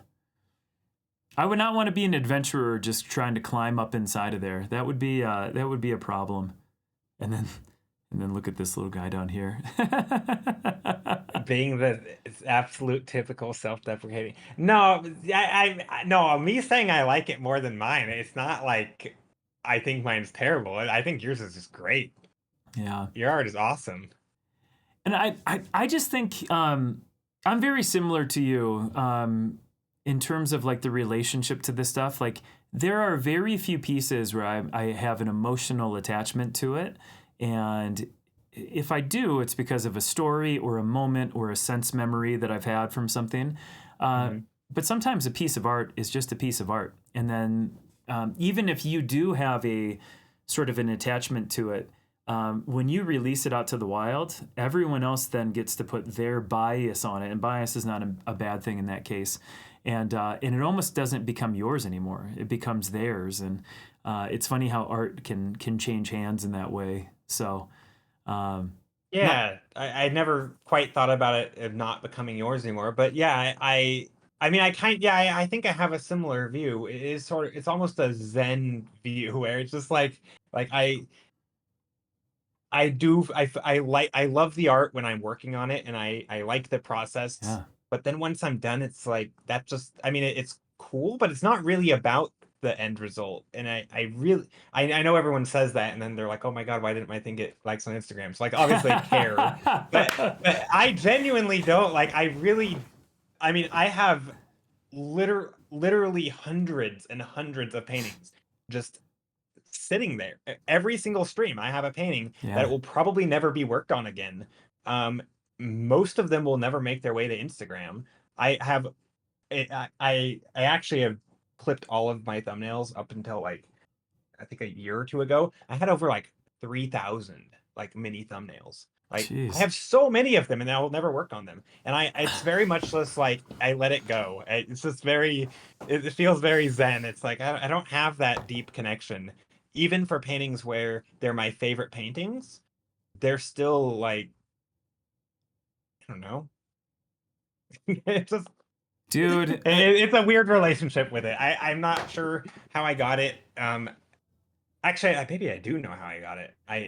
A lot of my ideas around art came before I even started doing art or pursuing it like professionally, just from listening to so many people talk about art and giving their sort of anecdotes from art school and a lot of level up sessions on YouTube. I don't know if you know what that is, mm-hmm. but they but yeah, I mean, I remember hearing stories of like, the art teacher who has their students paint for a long time and said, now rip it up, and like trying to teach the lesson is like you can just focus on the painting and then, you know, edit it or change it or rip it up, and it's not that big of a deal because it should like I had heard all these things before I really started pursuing art, and I Yeah. kind of just like that's kind of a cool idea. And I kind of just took that with me from step one almost. So I've always kind of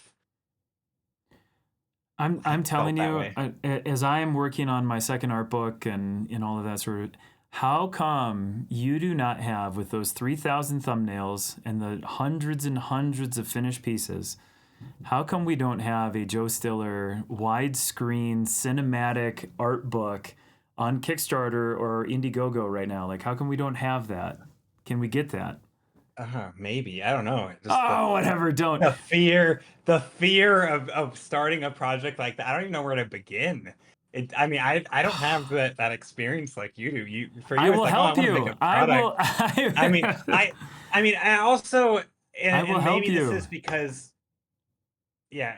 Also, I think part of it is because I'm around art and art books a lot, and I see these things, and I know, and this is kind of, I mean, I think younger artists have this with art, but mine is more of this relationship with like products where I think my expectations are very high. And so it's like I don't even want to do the thing, you know? And I mean, I think artists have this like, why start on a project unless it's really good? I mean, it's kind of the same thing.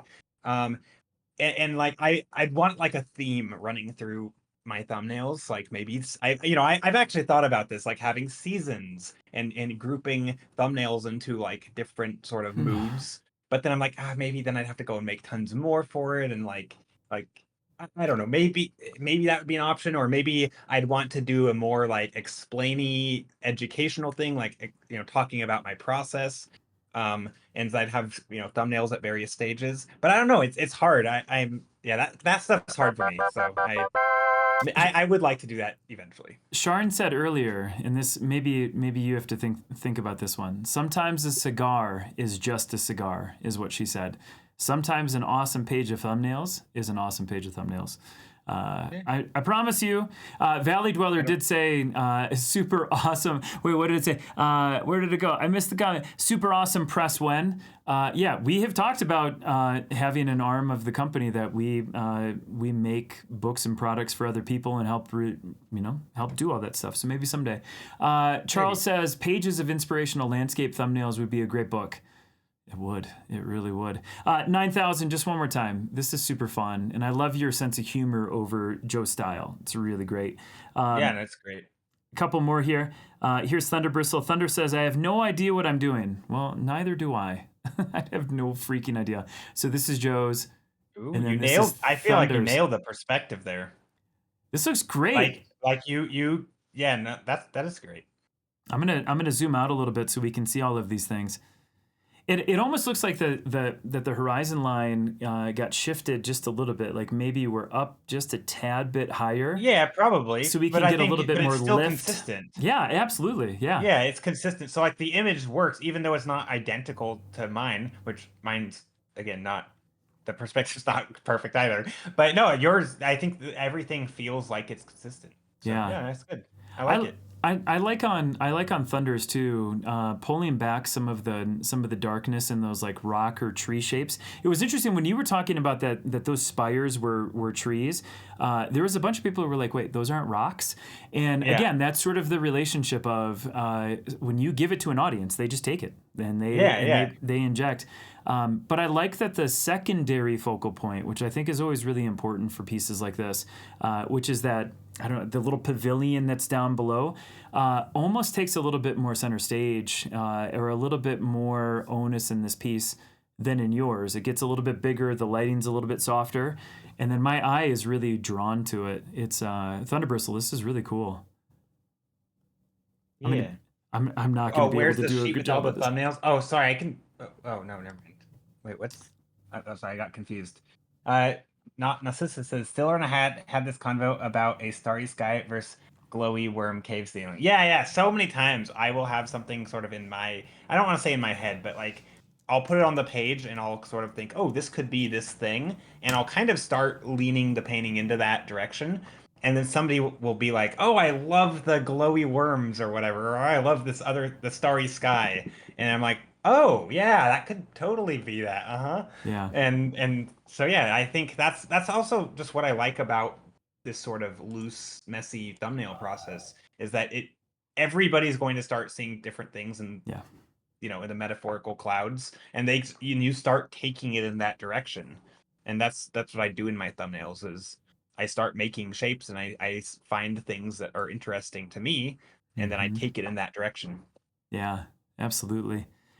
This is our friend Charles riffing off of one of your pieces, and my eye is immediately drawn to that gold and yellow focal point.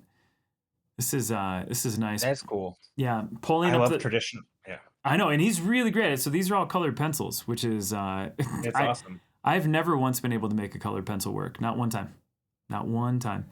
But I love too that he pulled up the horizon line up higher, so we're looking just a little bit more down at the scene, which definitely shifts the.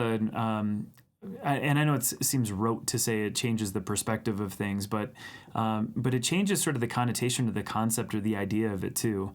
That when with your piece we were further down and we're sort of in the mystery of this environment. Up above we just have a whole different vantage point to put our bias over it. Yeah, I think for a painting, especially with structures that where I would typically put them like breaking that line of the eye of the horizon, so like it kind of the silhouette ends up going into the sky a bit. But I think when you raise the eye line and you start looking down on that almost starts feeling a bit more like sort of like an establishing shot where you sort of get an overview of the scene a little bit more, and Mm-hmm. it's less about that structure and it's more about the path leading up to it. It's about the whole sort of mood of the entire place. That's kind of what I think of when I think of raising the eye line like that. Yeah. And I love and I like going back to that concept of mood. I love that yellow. It's really grabbing the eye. That color shift is really good, Charles. That one is the good right hook, everybody. Now this is from yesterday. I pulled 3 chaotic draw long prompt cards just so I could give something for Aaron to do. And then again, miniature ninja crayon.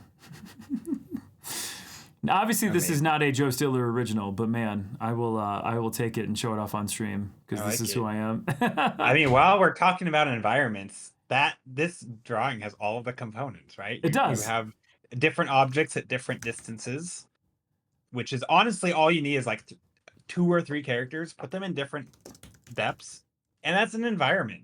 Yeah. And put a little drop shadow to make a ground plane, and you're good. Yeah. Like you don't need much. Yeah. I feel like environments are not that different. They're just, yeah. Yeah. No, I love it. That's great. I love it. Yeah, Aaron is it's really inspirational. Aaron is doing a little personal challenge called 100 Days of Chaos. He's using my chaotic draw long prompt cards, just flipping over a couple, every day, just doing at times like a 5-minute sketch or maybe a 20-minute sketch, whatever he's got capacity for, and it's been really fun. I love that. Yeah, it's really cool. Plus, it's free marketing for me, so I'm gonna take it. This one is our buddy Dinky. Dinky is just a. Ooh, If you've never met Dinky, just giddy up, dude. Look at this, and look at the shift on this. Just the slide. Oh, let's go. Yeah, that's super cool. Yeah. Actually, yeah, hold on.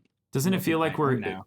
I really like I mean, almost looks like you reflected that arch above down below. That's really cool. I wish I did that. I think that's just a really cool, like there's like that circle all the way around. Yeah. And with like the little bullseye. It's so cool. Yeah, I'm going to show everybody the original just in case you want the context. Can you zoom in just a little bit on this one, Joe? Yeah. Yeah. So this is that. And then this is the version that Dinky came up with. We still have all of those sight lines. We have the focal points. But shifting these things down into like a flooded forest with then that reflective. Oh. I wish I would have done this. I'm just right here. There we go. Done. Perfect. This is here. I'm going to show you guys. This is what great artists do: is we cheat, steal, and take other people's concepts. There we go. We're just moving that away. I don't quite remember what you had, but it was better than this. There we go. There. Now we have the little bullseye. Yeah. Also, I just realized I'm painting directly on the same layer. Oops. Yeah. Anyway. Working destructible. You learn that lesson 15 times and never do it again. Aaron cheered one bit to say, we had an entire discussion about environment for that comic in the ravine the other day. The one skill I know I have to edit to the point is to get the point across and stop there. So Jay Stiller's endorsement there is awesome. Thank you. Yeah, Aaron, I think you bring up a great point. As cartoonists, you're trying to tell a quick story in one panel, one moment. We don't have to do all of the other background stuff, but we do have to convey some semblance of scene. And so having, again, understanding foreground, middle ground, and background, sight lines, perspective, just at a minimum perspective is always going to be a thing that's going to help. And then that way your audience can get thrust into the action more. I think a lot about Gary Larson in The Far Side, keeping things incredibly minimal, but still just giving us a hint of like whether it's a boardroom scene or the scene of the boy pushing on the door when it clearly says pull. He's just giving us enough to give us the location and the time of the day. Beyond that, you don't really need more. But if you have those skills, you're going to be in good shape. Let me turn that off. Yeah, Dinky, this is rad. I also really like the value shift too. So the shadows on this look really nice, like really nice. Tony Wheeler. Uh-oh, we're getting a raid from our buddy Polly. Hi, Polly. Hey, you want to learn to Everyone's draw? It's me, Everyone's wondering who let Dinky out of art jail. It's looks so good. Polly, thank you for the raid. How are you? You got your characters ready. I'm going to shift on to the next one. Dinky, great work. Here's our friend Kiz. Kiz, what is this? What is this? What is it? What's happening in this, Kiz? What's my brain looking at? Because I love all of these little elements here. Aaron says, I love The Far Side. Yeah, absolutely. Helena says, oh, dang, coming back to thrust. Yeah, I mean, that's what I do here. I thrust on strand. Never going to do that again. Never going to do that wait, again. You just thrust? I missed it. I did. You got to do it again. Nope, not going to do it. I can't. I'm going to hurt myself. I'm 45 years old. Kiz, I don't know what I'm looking at, but this is really special. And I love the little tea bag over here too. I love all of these little elements. I don't know if Kiz is still in stream here at the moment. But the little teacup with the fox. Miniature, fox, and then what was the other? And then there's the ninja the ninja weapon. My brain is very slow sometimes, and then I put all of the ideas together, and I was like, oh my God, this is exactly... Awesome. Because this is I love the way that you've rendered this. It's so easy to like really get into all of the color and value here on that fox. That looks really good. You have to forgive me. You don't have to. Helena says this is chaos, and I love it. Yeah, it's pretty awful here, Helena. It's gotten worse over the years for me. Polly says doing good, just painting and playing some games. What game were you playing? Faulty says, Sir, I'm almost 43 and did my first ballet lesson. You are not too old to thrust. Joe, at the age of 35, do you do any thrust? No, never mind. Don't answer that. You're going to get incriminated. Don't be a degenerate like me. All right. Just don't answer it. Just say move on. Right. Skip. Yeah. Skip. Yep. I like the little tab on here too. Kismet, this is adorable. Kelly, can we put this on the list to reshare? Kiz, thank you. Thanks for putting up with my bullshit today. Let's see here. And then here's Lissa. Let's look at the reference. And then look at that. I love it. Yeah, so Lissa does a lot of character work, but she's really great at environments. Really great at environments. But I love adding in this little character here. He's ready to move in. Yeah. Yeah, he feels right at home. Yep. He's found his people. What's one thing, this is a quick thumbnail and I think I think the joke works marvelously.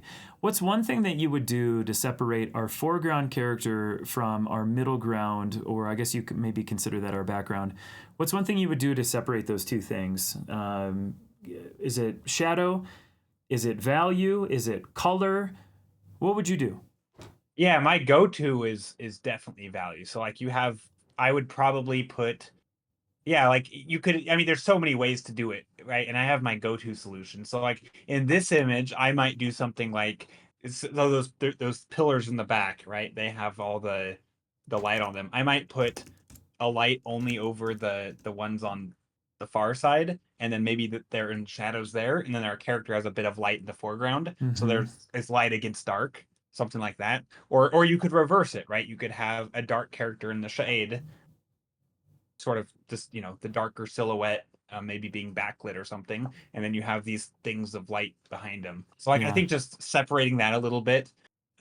Generally, even if two things were in the shadow, you're still going to have enough atmosphere to be able to push it back. So you can still get away with, I mean, in most of my paintings, I still will have two objects in shadow, but one is just a lot lighter in the background due to atmospheric perspective. Yeah. So, I mean, there's that's like three solutions, right? Of all using value. Yeah. And then I guess another one, if you were to put the character on the other side, you could just, I mean, it's still using value, but it would be putting him so his silhouette is against the sky and not directly competing against the thing. But I don't know. I don't think you even need to do that. Yeah. There's so many ways. I love the concept here. The concept is really great. It's really great. Yeah, I like that idea too, especially if you, because when we're in this kind of recessive, like, I don't know, I want to call it a ravine just because that's who I am. But like, there's all of that shadow in there. And so, but using some of the coloring, but maybe not too much of the green and the blue to help do a little bit more of that separation. Or if you are stuck behind this big rock wall, you could drop the shadows down just that much more, but maybe have just still a hint of that yellow sticking out, that umber. Is that umbery or more yellow mustard? Yeah, I love the joke here. The joke is really good. He's moving to Pillar Town, says Shelley. Yep. Yeah, Alyssa, this is rad. It's ochre. Thank you. I couldn't think of it. This is a great way, too, to be able to inject your sense of humor and your silliness into these big fantasy environments. Yeah, good stuff. Well done, Alyssa effing Bailey. I know Mr. Owl is going to put something in here in a second. Oops, wrong button. I wanted to ask you, because I think a lot of people, and I'm going to show off owls here. Oh, my God. I wanted to ask you how you thumbnail, and you were showing me a little bit earlier. I think everyone would be really excited to sort of see how that works. Yeah, so I talked about it a little bit earlier, which just like if you want to have just so yeah, I sort of, how there's like the Loomis method, which you learn when you're doing heads often. It's like one of the it's like a standard model for a head, but there's like other models. I have my own, which is basically just a gradient. It's like I call it the foggy forest. It's literally just an overcast, maybe a bit of atmosphere in the sky, and it basically looks like this. You can, maybe, if you want, you can shift these lines to make them in perspective a little bit more, like, short here, and then it gets longer down, or, more distance. But basically, this is the setup. And then from here, if you want, let's say, a tree or a mountain in the background, you just pull it upward. It's that easy. And if you want something over here, you pull this one upward. Maybe there's some trees or something sticking up here, whatever this is. And then if you want something in put some more stuff back here, and it's all using this light value. And then if we want, like Bob Ross, the big happy trees or whatever, you can put some here, and suddenly you have an environment, right? You add a tiny bit of light here, and you make a path, and it's like this kind of thing is sort of the bread and butter, I think, of thumbnailing. And then you can also reverse these and do the opposite, right? You could have a darker. I mean, this is again, if this is the standard model, this is like a deviation from that model. So you would have, what if I were to put the dark shape in the middle? And then this makes me think of another type of environment. This might be more like a grove of trees or something in shadow, right? So maybe you're like it's sort of for each of these things, I have like a certain mood in mind. And this is like that dark, imagine there's like a field and maybe there's some light up here in the foreground. And then there's these dark grove of trees off in the distance. And everything else is in light. Like it's the same sort of thing where you're just playing with layers of light and dark. And yeah, I don't start this way specifically. I'm sort of juggling other concepts because I typically paint in color. I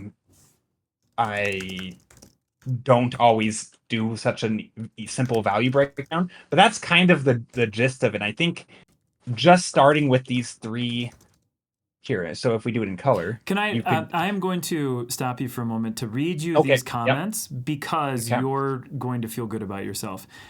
Fred just says mind blown. Dumpy just says what the duck. Shelly is giving this the mind blown symbol. Pablo's giving this an ugh.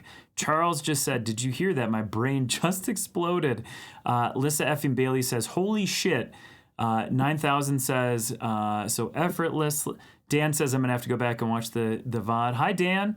Alyssa effing Bailey says, I will save this VOD and rename it the Bible. So, again, I don't know if you feel like this is going well, Joe, but I think people are very excited. Yeah, thanks. Yeah, no, this kind of stuff though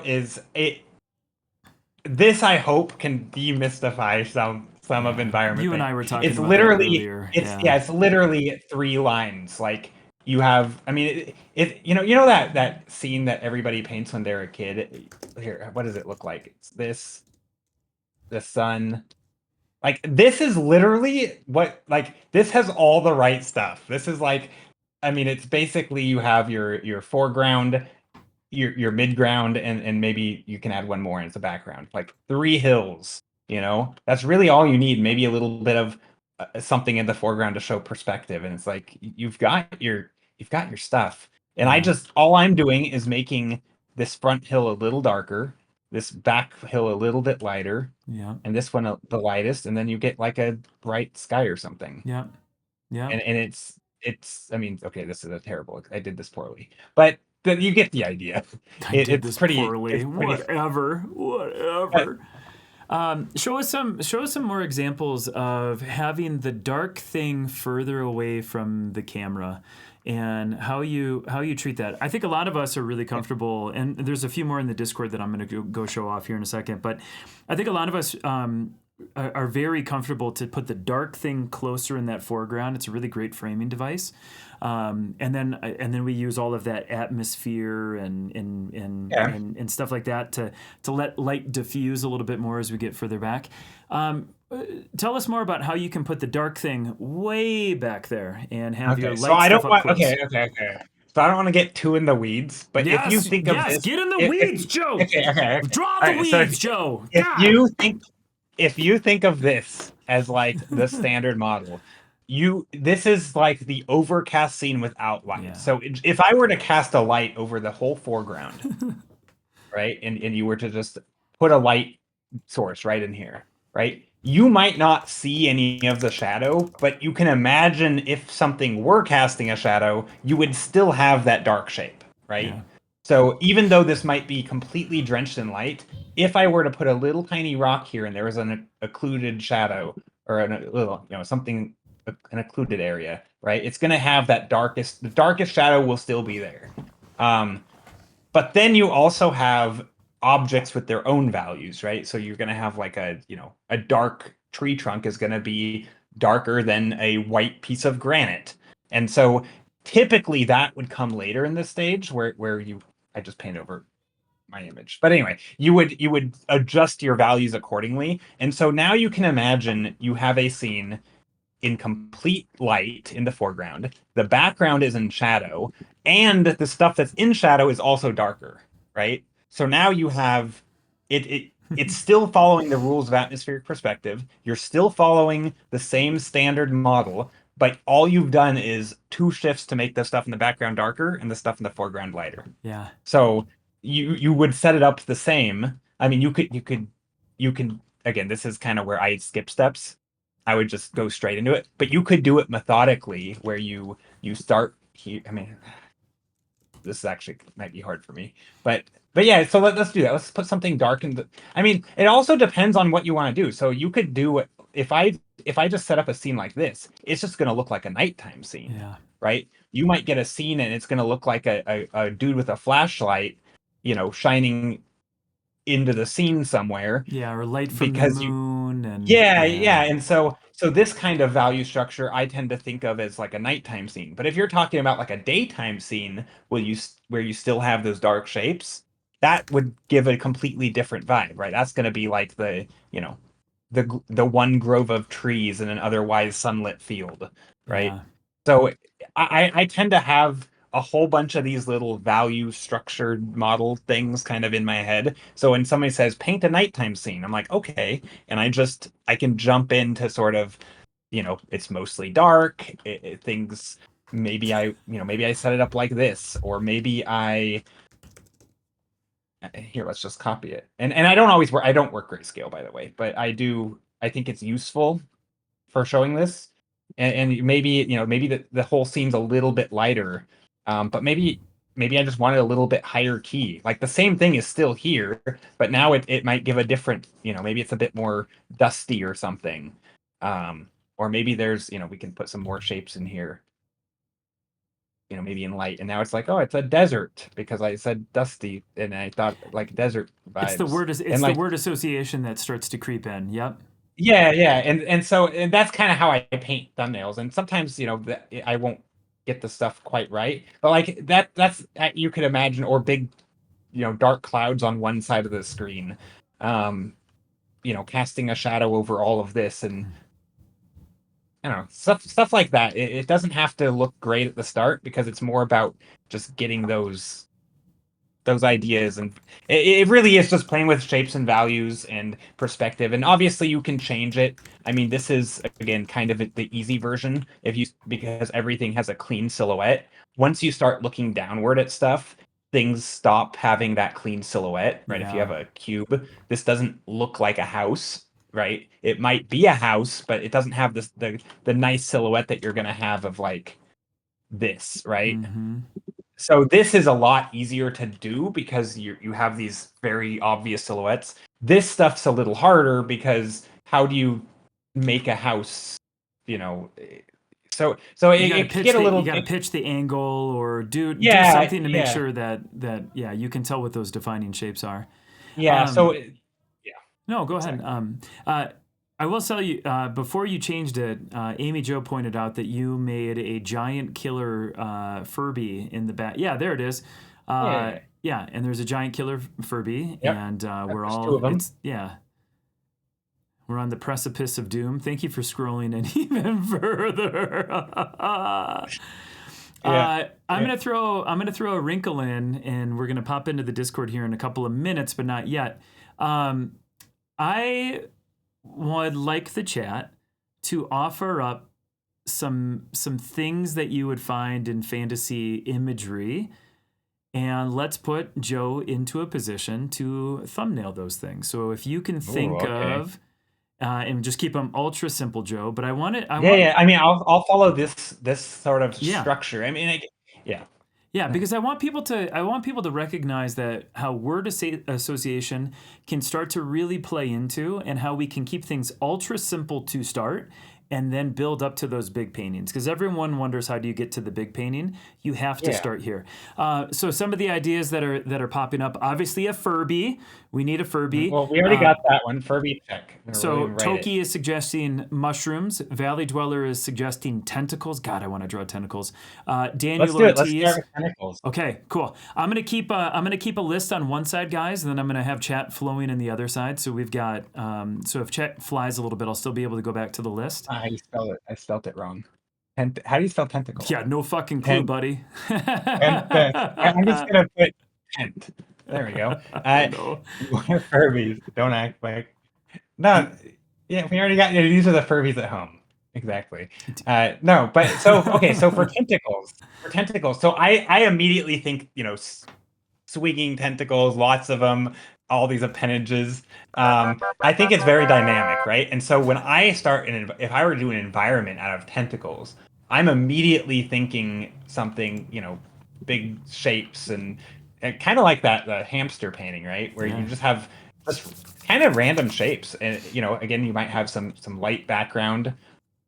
And I'm not doing this in a methodical way. Yeah. I'm sort of just painting between, but it might just be something like this. Maybe there's random things sticking up, and it can be this messy. It doesn't have to look good.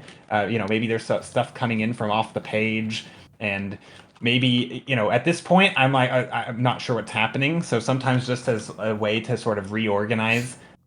This is a fun little trick. I'll use the lasso tool to make ellipses, sort of just figure out where I want my eye line to be.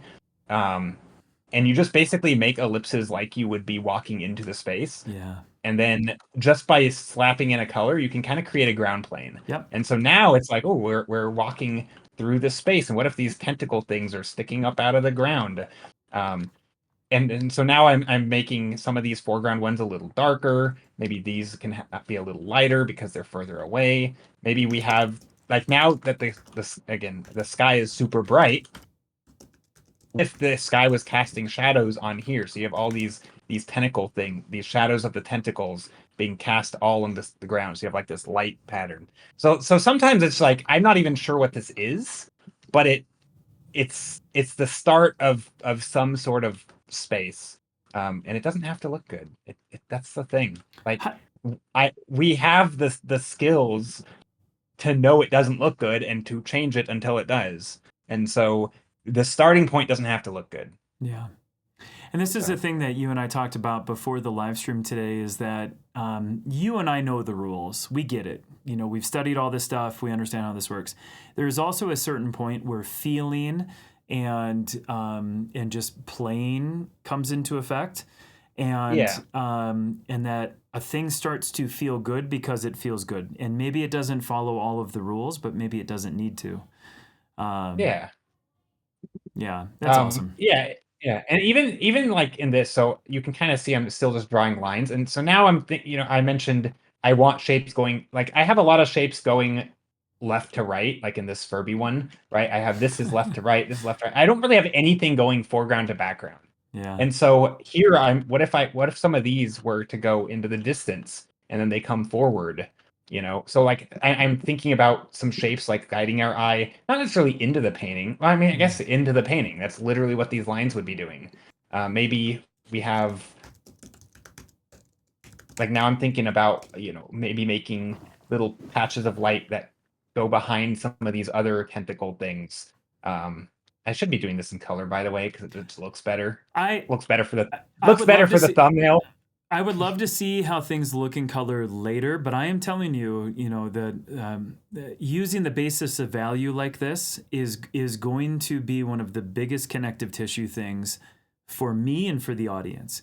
Okay. If you nail the value, everything else works.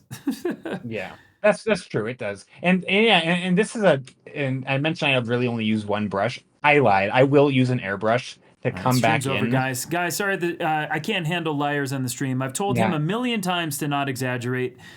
Okay. Yeah. I will come in and lighten things up, and if I want. And I guess other things I think about, and this isn't this isn't super novel, but I also think about this, like, overall value. Is it 80% dark and 10% light, or is it 10%? or is it 10% dark and 80% light, and that helps create a mood. And I try to stay away from 50-50. I think that gets really weird, Yeah. and it's hard to tell what's happening. But yeah, I think just sort of there's all these little things, and picking them sort of as you go. So yeah, I mean, that's, again, are these tentacles? I don't know. Where are they coming from? What are But they you can doing? define all that later, right? Like Yeah, exactly. I mean, I might play around a little bit with like silhouette and figure out, like, maybe this thing is water. Maybe we're literally looking on the surface of an ocean, right? And if that's the case, maybe there's a boat or something in here. Now there's a little boat, they're sailing. There's a couple boats because we like our thirds or threes. Yeah. So we have a few boats in here. And also this will help show perspective, because I was just talking about things going from foreground to background. Maybe there's little boats back here. And yeah, it could be like boats sailing through a tentacle field, or whatever you want to call it, of these Yeah. things coming out of the water. Yeah. And we can define the forms later. Maybe this is the underside, or I don't know. But yeah, that's Dude, kind you're of how it starts. you were so killing it. Next up on the list from a couple of folks, Daniel Ortiz and I think Kismet suggested a castle. And then while you start to put that into your brain, Dump Truck Davey says, who also streams here on Twitch, and she's an utter delight. Do you have anything to say about shadows being cast? I feel like everything ends up in shadow.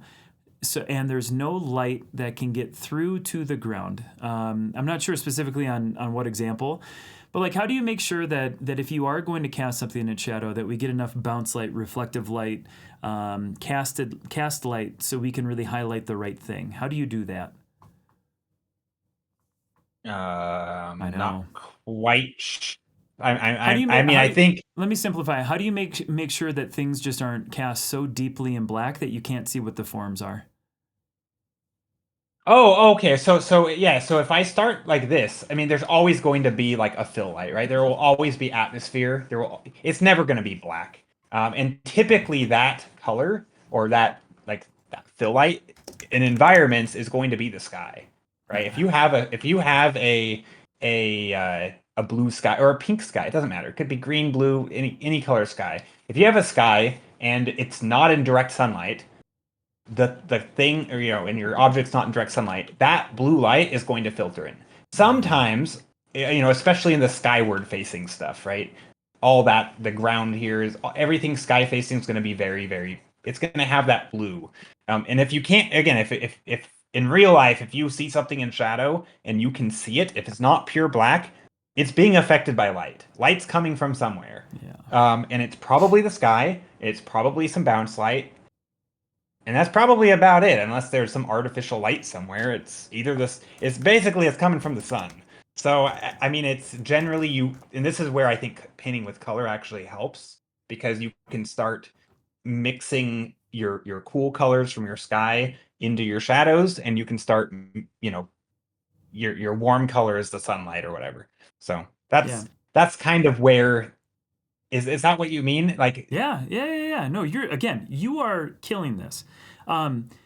Throw down still with just black, black, white, and gray. Throw down a castle. What would you do with the castle scene, and how would you make that look really compelling and interesting? Well, I would ask questions to myself, like, is this castle like what do I want it? Again, what do I want the mood? Do I want it imposing? Do I want it this epic landscape? Yep. Do I want it a tiny little thing that looks like it's a toy castle? Yep. Like, depending on what I want to do, that's going to determine. I mean, the obvious cliche thing is put it on a hill, make it a giant castle. Here, we'll start methodically. We'll start with our white background. Yeah. I don't always start like this, by the way, but you're humoring the plebeians that are here today, correct? Yeah, and so I'm actually gonna make this a really low horizon line. So let's do something like that, where we have same thing as before, but this time we're just gonna I'm gonna use the lasso tool just to make it go quick. There's my castle. I know, beautiful. I love using the lasso tool. Sometimes it gets a little bit janky, but man, Shelly, have a good making dinner sesh. But yeah, the lasso tool for me has been such a revelation the last handful of years. Another thing that I mentioned perspective, and I don't do like there's no perspective grids here. But one of the things that I do most with perspective is just if I know I'm looking down here, here's my eye line about, Yeah. right, and I've decided that's where I want it to be. Anything above the eye line, if I draw, let's say I always use a can of tuna. I don't know why, but if I want to draw a can of tuna down here, the ellipse is going to go like that, right? If I want to draw it up here, I'm looking at the bottom of it. And this is important because these lines in red are what I'm focused on, right? And if it's down here, whoops, can't do that. If it's down here, it's these lines go that way. So when I'm doing this, I will sometimes just sketch in very, very loosely. I think it's my nib like wearing down. I don't know what's happening. Something's not being super responsive. But yeah, sometimes I'll just sketch in shapes like this, just like make these little pillars or towers, just and kind of contour very, very loosely. I'm not really doing line art or sketches, but I'm just enough so my brain starts recognizing that I'm looking up at this thing. Yeah. And that's helpful for me because then when I start drawing other things in the scene, whether it's the clouds or something, I'm already sort of understanding that I'm looking at the bottom of them, right? And that's something that I would do a lot where, yeah, it's basically just thinking of perspective and maybe I want some additional layers here. Maybe I want let's push this. And again, this is very, very simple. I'm not trying to be groundbreaking here with my compositions or anything. This is just very, very simple. I'm trying to push this back a little, so I'm making more shapes back here that are like that. Maybe I want some, maybe there's something in shadow over here that's a little darker. Just stuff like that. I mean, again, it's not like a big, beautiful castle. And maybe I want part of this castle in shadow, and so I'll put in some dark shadows here. But I'm still keeping that light stuff, and maybe the whole thing will be in shadow. How are you toggling so effortlessly between the size of your brush? I know the answer, but I don't know the answer for. Do you have keyboard shortcuts for your colors? I use keyboard shortcuts for the size of my brush. So I don't know if you can hear it, the tapping. Yeah. I don't think it comes through in Discord. Are you just using like open bracket, close bracket for I'm using A and S. My pinky fingers on A and S. And then Z, which is zoom. So I literally, if I want to zoom, I will just hit Z and then I just slide my pen back and forth, just like that. I don't know if you guys can see that in the camera. And yeah, that basically is it. And then T will be a smudge brush. E, eraser, which I don't know what it's erasing to. I guess just whatever was behind it. Basically everything is from on my keyboard with my left hand. I don't use my tablet buttons at all. If I want to flip control, are you drawing on? I know you were talking about your Cintiq earlier. Are you drawing on a? You're just drawing on a tablet and looking at everything on the screen itself. Yeah, I'm drawing on an Intuos large tablet. It's yeah. Actually, a friend gave this tablet to me when my Cintiq died. It was extremely kind of them. It's a large Intuos Pro, big. It's amazing. So yeah, it's what I'm using now. Do you think there's anything to sort of your methodology that is specific to a tablet where, and again, if you guys can't visualize, so he's on a tablet that looks like a black piece of plastic. Yeah. And he's with one hand is using keyboard shortcuts, but he's looking this way and writing down. And I know most of you have seen tablets or not, but do you think that relationship, you're forced in that capacity at times to keep things loose because of the way that your cursor, I don't think so. No? I actually don't. I mean, I do think if you're doing super precise line art, you probably would want your hand where your eyes are. But no, I mean, there's no lag. You stop. I mean, because to me, I feel like I'm not probably one to speak on how the brain works, but I feel like I'm reacting to what I just drew. So if I draw a line here and I want to move it upward, there's no doubt about where my cursor was and where it's going to be now. Yeah. right? You know how long you drew to get this line, and so I know exactly how far away something else is. Like I don't have to think between going between this dot and that dot. I don't have to think about it. I mean, I can do it without looking. It's because the Yeah. distances are all they're all like mapped onto your screen basically, and so everything is extremely precise. It's not like a trackpad where the scroll speed is weird or something. Like you don't have scroll speed. It feels very intuitive once you Yeah. um yeah. How do you think that would be for you now? Like, let's say you move to an iPad, or you got like a big Cintiq drawing screen. How do you think that relationship would be different for you? Would So it? I mean, I just had I mean, so I just it was 3 months ago that I my Cintiq broke. So this is very recent that I'm using this new the Intuos. Because And I otherwise, your started with it. Cintiq was that screened tablet. Yeah, Yeah, yeah, yeah, yeah, got yeah. it. Yeah. So my very first tablet ever was an Intuos Small, and then I got a Cintiq, and then now I'm back to an Intuos. So I've gone both directions, Yeah. and it I will say it takes a little bit more getting used to the screenless tablet. But I actually think there are perks to it, and I don't think it matters one way or the other. Honestly, I think you'll get used to whatever. Yeah. But I mean, as far as like posture goes, well, my posture sucks, but so I'm not one to speak. But I do think you can have better posture in theory with a screenless tablet because then you're not like looking down at where you're drawing or have like one arm raised all day. Like I do think being able to put your monitor at an appropriate height and comfortably sit in a good posture while you're drawing with your hand comfortably on the table is actually really nice. So that's a great perk of it. Also, your hands don't get in the way. Mm-hmm. Like, I don't know. Sometimes when I'm painting, I have to like remove my hand to see what I'm doing. Um, it's nice not having your hands on your screen. So Yeah. I actually really like the Intuos and the screenless tablets. But screenless tablets are great too because then they don't have to sit on your desk because they're just a second monitor.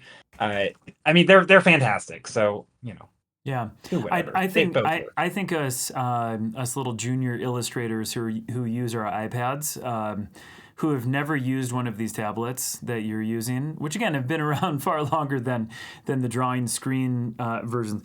Our brains can't handle it, Joe. Your brain is marvelous and it will adapt really quick. I know Not it mine. sounds scary. It will. It will. Have you tried it and it doesn't work? No, I've not tried it. Okay, I've not Oh, tried anything. I'm not leaving my house.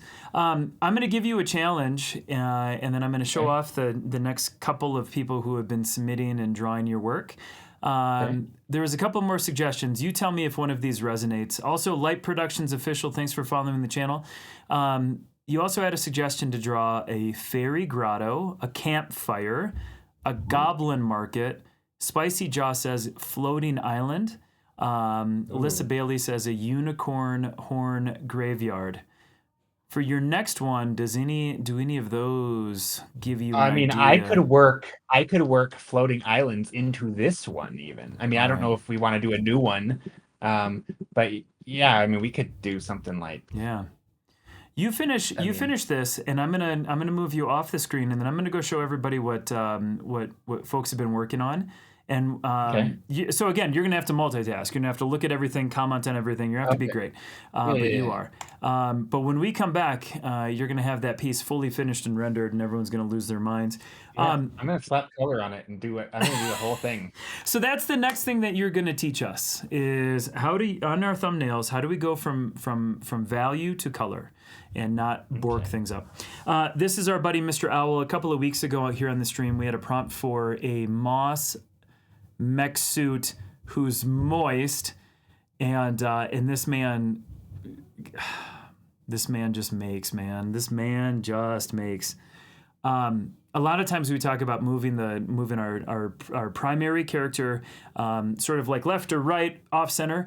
This is such a phenomenal version of how we keep our character dead center, and we use our foreground elements to draw the eye. And in this case, we have this really to me, it looks like a diamond shape, which is then two triangles put together. This is excellent. This is the kind of piece that with all of these little finished details and everything back here are just going to make an art director go nuts.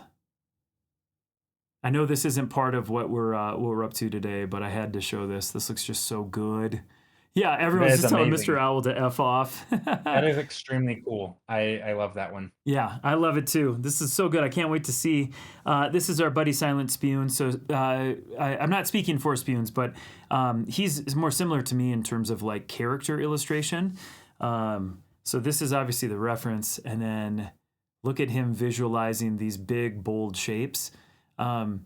This is good. This reminds me of what our friend Rachel does, Babe Ross, where she is squinting at an object to understand its overall shape, or at times its overall color or form or saturation or whatever. Oh, and I do that. And then just putting these things down. That's what this reminds me of. So many people telling other people to get wrecked in a very nice way around here. It's my favorite. Yeah, Spoons, I think you're graduating away from characters and you're going to be a full-time concept artist in environments and backgrounds. Wonderful. I really love the shading on this one. And next we have our buddy Water Pop. If you've not seen Water Pop art, you've not lived. Not only do we get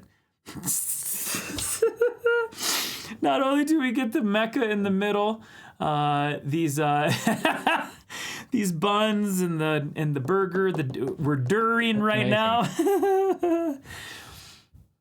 We play a lot of Fortnite, and the Dur Burger is a character that we like to bother Sharn with. Sharn just says, "Oh, for the love of God, Water Pop, why?" But I love the value back here. Those big rocks look like fries, and you're so stupid, in the best kind of stupid. This is cool though, independent though. So take away the joke, right? Take away the joke. I can't even stop laughing. Is that this just has an incredible layout. And then kind of going back to what Lissa Bailey's was when she had her spire monster was going to go move in. I really dig how Water Pop shifted the location of the vantage point to put our character over off on that side. And because they're looking in that direction, it's kind of almost like they're leering out at this entire scene. But it's a great way to be able to draw the eye in multiple directions and take advantage of the perspective and everything. This is ridiculous, dude. Yeah, that is super cool. I love it. Yeah, it'd be fun to be able to like take a bunch of your paintings and then I just hide characters in them like this. Yeah. Here's another one from Lissa. So a little light shift. Yep. Just the subtleness of that. Just the subtleness of that allows us to still understand who that character is and where they're going. Yeah, that works for me. Ooh, yeah, that works really well. Yep. I think the big trick on a thing like this is then how do you make sure that scale is still appropriate? My question is, I feel like when you have a tiny character up close in the foreground with a lot of like, especially if their feet aren't on the ground, you can get away with a lot. Yeah. Like you can, you almost can get away with anything. Yeah, when in doubt, just put a hard line somewhere in the painting where it's like a hill, and you just don't know how much distance exists between the top of that hill and the next one over. Yeah. So unless you have like a perfectly smooth gradient from foreground to background, in that case you need really good scale and perspective skills. But generally, you do have these breaks and these overlaps that give you a lot of leeway. Yep. Yeah, I really like pulling that color, and then you can see she took your advice and made more of a hard light sort of hitting across that upper portion of the horizon. Looks cool. Looks very cool. And then this is Mary. Mary said, did this quickly while making dinner. Never done something like this before. Oh, that's so good. Yeah. Again, super reminiscent of what you had done. And we have those objects following that path. And then those curves are obviously all steering our eyes and things like that. Hi, Weekend. How are you? Yeah, Mary, this is great. It's funny that you say you don't do a lot of this stuff because it feels like you're doing a really good job. I'm really liking. I like all I can see right now are just the V shapes or the triangle shapes that are steering the eye around and just creating dynamics from left to right. Not only do you get the triangles all the way in the back with the pine trees and stuff, but the way that these trees are all kind of coming in this way or going up this way, it's just dynamic after dynamic. So it's really cool. Good work, Mary. Yeah, this is fun. I think a lot of people's brains are getting stretched with you here, Joe. It's pretty wild. Oh. I am going to turn Joe's camera back on so you guys can see what he's been up to. And I mean, not a lot. I've been just looking at all the cool art, so I haven't really done any extra painting. Here it is. But there's some. Here it is. Whatever. I'm kind of just making some shapes. But yeah, like if I were using more brain cells, you could do things like, in terms of floating island. Like what if these tops of the castle were the floating islands? What if you had like islands back here? Like I feel like you could do a lot with islands with towers on them and all sorts of cool stuff. And that's yeah. I think once you get past the sort of the basics of painting with value, you really can just play around. It's like I think it's a lot of what you do, Anthony, with your you're just doodling stuff and it turns out amazing because you there's certain there's certain skills, I feel like, sort of the bread and butter fundamental stuff that you have pretty much on lockdown. So I don't know. I don't know. I mean, I will take that compliment and I'll do my best to not fight you on it. But it's I think it's interesting. Again, I think as two illustrators who have been doing this work, who's ultra passionate about it, who just eat, breathe, and sleep this, and et cetera, et cetera. How we naturally gravitate to certain things in our art and illustration, and then how we cobble these skills together to put them in our toolkit. I think a lot of the stuff that you and I do, despite me being more character focused, you being more background and landscape focused, I think are still highly transferable back to each other. In terms of I think so. Focal point and shape and things like that. Where my brain struggles is in a way that you paint like this, is being able to then connect the dots from my character stuff to be able to not necessarily even compete with you on any level, but just to even do something that I would be proud about. Because again, I'm such a line guy. I use line for everything, whereas you are using just mood and value and just blobs. And it's like, how, Because I would have to have each one of these things highly deformed. And any of my forms that are closer to the camera, we're going to use thick, old, dark line work with that. Anything that's way off in the distance, I'm going to use very thin line to tell you that there's all of that distance between. You just blob it up and make it work. And it's driving me crazy. I mean, there's a point where I will use lines. So I mean, I'm not completely adverse to them. I just don't use them early. Like if I want to figure out the specifics of what the heck this castle thing is, I will go in and I'll draw lines. I mean, I did a little bit with the contour stuff, but yeah, I mean, I think the next stage from here is like figure out what the heck the stuff is. But yeah, no, we do work very different ways, but yeah, a lot of it's transferable. But it's all transferable, and that's it. I'm going to reset real quick. Is it Pambikin? Welcome to the stream. I hope I'm pronouncing that right. I'm Anthony. This is my guest today. This is Joe Stiller. Joe is a fantasy and concept illustrator, focusing a lot in environments and in moods and worlds and things like that. Every Wednesday, I host a workshop where we talk about some different element of art and illustration. This month has been a big focus in composition and landscapes. And so to cap off this entire session, I wanted to have Joe on because he is the real deal. And he has been walking us through his entire process and just really giving us an insight on how he does stuff. And it's been pretty mind-blowing. But yeah, welcome to the stream. Now talk to me. So obviously we shifted. We've got yellow primed up. We've got green, yellow, and we've got some darker, almost black green. How do you then shift away from white, gray, and black to doing something like this? And then how do you still account for value when you're working with color like this? So in this case, I mean, it's the same, right? You still have dark to light or light to dark. It's the same. I mean, here, do we have the standard model somewhere? Let me put it back real quick so we can reference it. Okay, there we go. This is, I'm just going to draw some trees. Okay, here we go.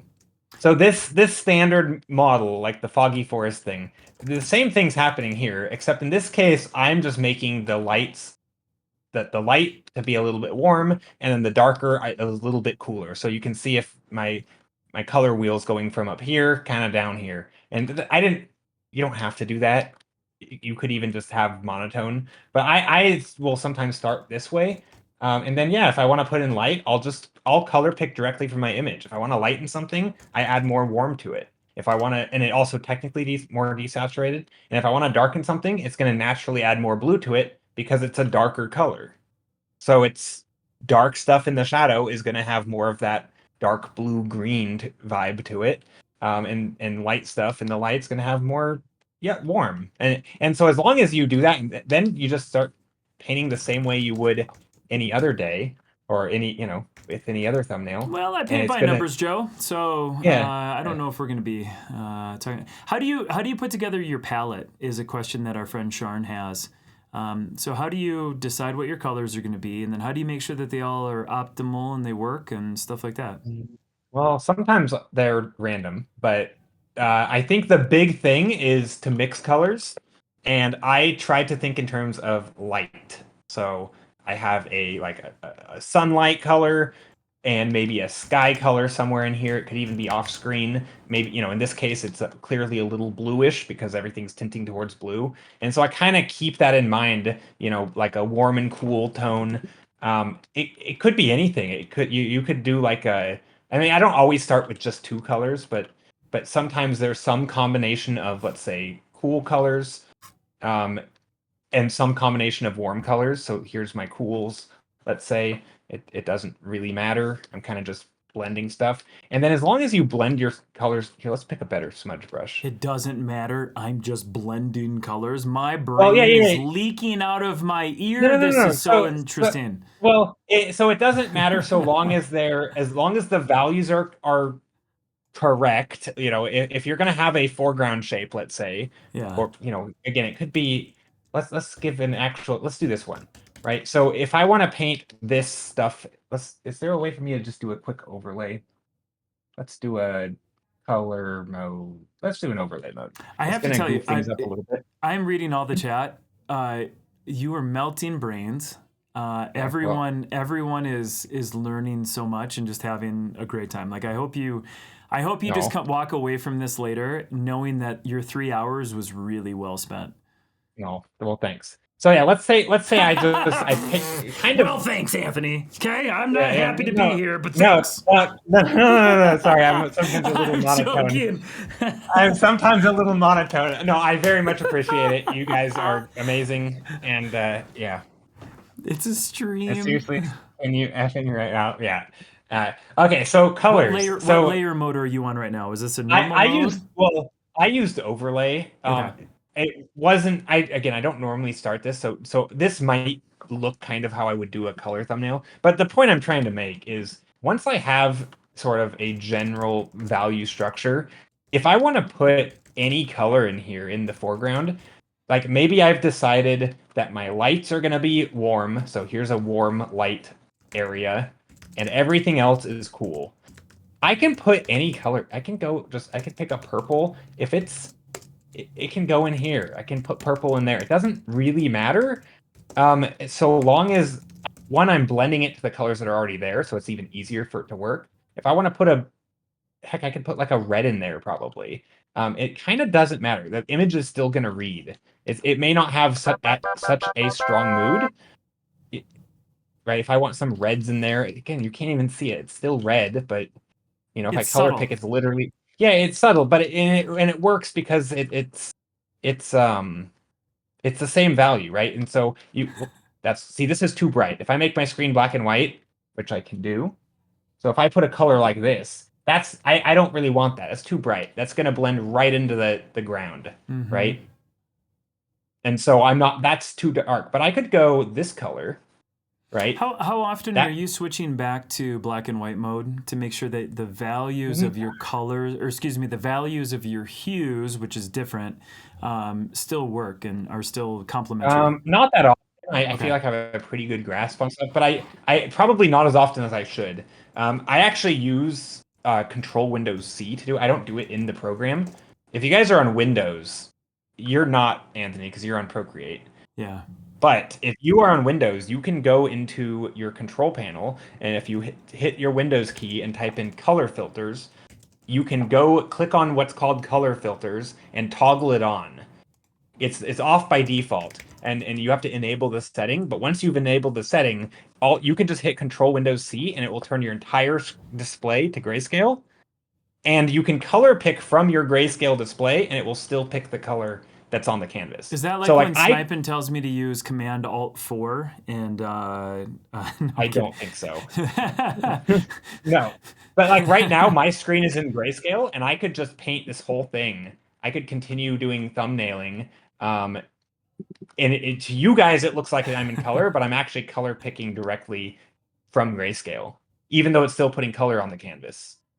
So it's kind of a nifty little trick. I don't do it all that often, but sometimes I will quickly flip back and forth to check values. But yeah, really the main thing I want to talk about is in regards to color is the color is affecting stuff. So if I have this blue light back here and it's making its way into the shadows, I can lighten stuff up and darken it, but it's going to be lightened and darkened with that blue. Maybe I want some glowing, maybe I've decided just now that I want some glowing buildings or something down here in the maybe these are buildings. They're glowing. Oh my God, look how good. And so I just picked a contrasting warm color. And that's, it could have been any color. It could have been this color. Do you, when you're, I'm learning so much. When you're talking about choosing contrasting warm colors, are you being hyper intentional about the color wheel, or are you just using your instincts to make those choices? No. Well, I'm focusing. I know it doesn't sound real. I'm really not thinking about the color. I'm purely thinking about the value, and maybe a little bit about like families of temperatures. Yeah. Like I intentionally put some orange in here because that wasn't cool, but it can still work. But on the whole thing is still pretty cool, right? It's mostly purples and again, it's very dark. I don't even know how well it comes through. And I know you're doing a lot of this to humor me right now, but just even the mood of all of those really cool colors is it's really neat. And then having that really drastic focal point at the moment is it's so easy to look at, Joe. Let's go like that. Let's put a character in here. I don't know if this that doesn't look good. He doesn't look like he's facing the right direction. That'll work. Something like that. I'm just trying to make something. This doesn't really look like a character, but maybe it is. I don't know. Anyway, maybe there's another thingy here. But yeah, it's sort of that's kind of how I do it. I mean, it really is just focusing. I mean, it's a big juggling act. There's so many things, and the analogy I always use is like every single, imagine you walk into a room and there's a 1,000 balls, right? It's a giant ball pit. Every single ball is like a thing. You could juggle any of them, and you just have to like. Every time you learn something new, you're adding a new ball to that room. And it's like you're trying to juggle all of them at once. And so at any given point, I can talk about 5 of them. But there's so many other random things that I'm doing just because of habit and building on over time. And that's why something like this sort of standard model, this is like juggling 3 balls at once. You're juggling perspective, you're juggling shapes, you're juggling scale, right? You're juggling atmospheric perspective, I guess. Like you're juggling maybe a little bit of shape design. That's like you're already, something as simple as this is already juggling 5 balls at once. in real life I can't juggle 3. Like it's not that easy, but each individual concept, each ball in that room is really, really basic. It's just there's a lot of them, and I think that's what makes it so hard, is that you can you can listen to me and nod along like, oh, these things are resonate with me, I get it, but then it's so much more hard to actually keep them all in the air at the same time and have them work. So yeah, it's not it's simple, but it's not easy, and I think it does just take a lot of like incrementally building. And that's why I think I mentioned earlier, it each thumbnail I do, I do try to pick something I haven't done recently. It might be a different perspective, because that's kind of me, picking up a ball I haven't juggled in a while and just kind of throwing it back into the mix. I haven't painted with I haven't done a really high key painting in a while. Let me, work with those high values. That's something that takes a little bit of getting used to. And so, yeah, that's kind of how I approach it. It's just you start simple, add different ideas, work them in. You made a great point about juggling balls, and I just want to read you the chat a little bit. Oh no! Oh no! Lissa effing Bailey says, "Now I'm drowning in a ball pit." Mary Berry says, "So many balls." Lissa Bailey also comments, "Furby balls." MW says, "We all got to get better at ball handling." Amy Jo in italics says, "Doesn't make a ball joke." Womp, womp, womp. No, I knew you guys would make the ball jokes. I feel like I know your chat well enough. They can't resist the good ball joke. Well, this might be a good time to transition. I'm going to take you off the screen, and our friend Snipin has sent something in. I am nervous. Is this audio going to play because I'm on a different setup here? This might not play the audio, and if that's the case, I'm going to figure out how to fix it. It's not playing the audio. Babe, I told you. I was doing door-to-door sales for a chaotic draw-along in Arizona. Yes. Yeah, it's still available at chaoticdrawalong.com. Uh-huh. Yeah. Yeah, I'll still be able to make it to salsa class by 7. Love you. Okay. Hold on. Can we compliment Snipin for making an incredible version of Joe's painting, but then also giving me a commercial that I can repost on social media, talking about chaotic draw along and the prompt cards. Let's play this one more time. Babe, I told you. I was doing door-to-door sales for a chaotic draw along in Arizona. Yes. Wait, why do I look like Shaggy? Is that my new aura? Is that? Yeah, it's still available at chaoticdrawalong.com. Yeah, it is. Uh-huh. Yep. Yeah. Yeah, I'll still be able to make it to salsa class by 7. Love you. I love that ad. That is such a good... What a great plug for Chaotic Drawing. We need more of those. How do I harness that energy, Snipin'? Do I pay you for more of those? How do we... It's your hot weather clothes. I'm just wearing full pants and a green shirt. I need you to teach me because I'm quite overwhelmed. Okay. Again, it's but overwhelmed in the best way, because again, I think the stuff that you're talking about is I feel so comfortable character-wise, and so I'm going to bring up my Procreate, and I'm going to switch us to this screen. And I'll critique you.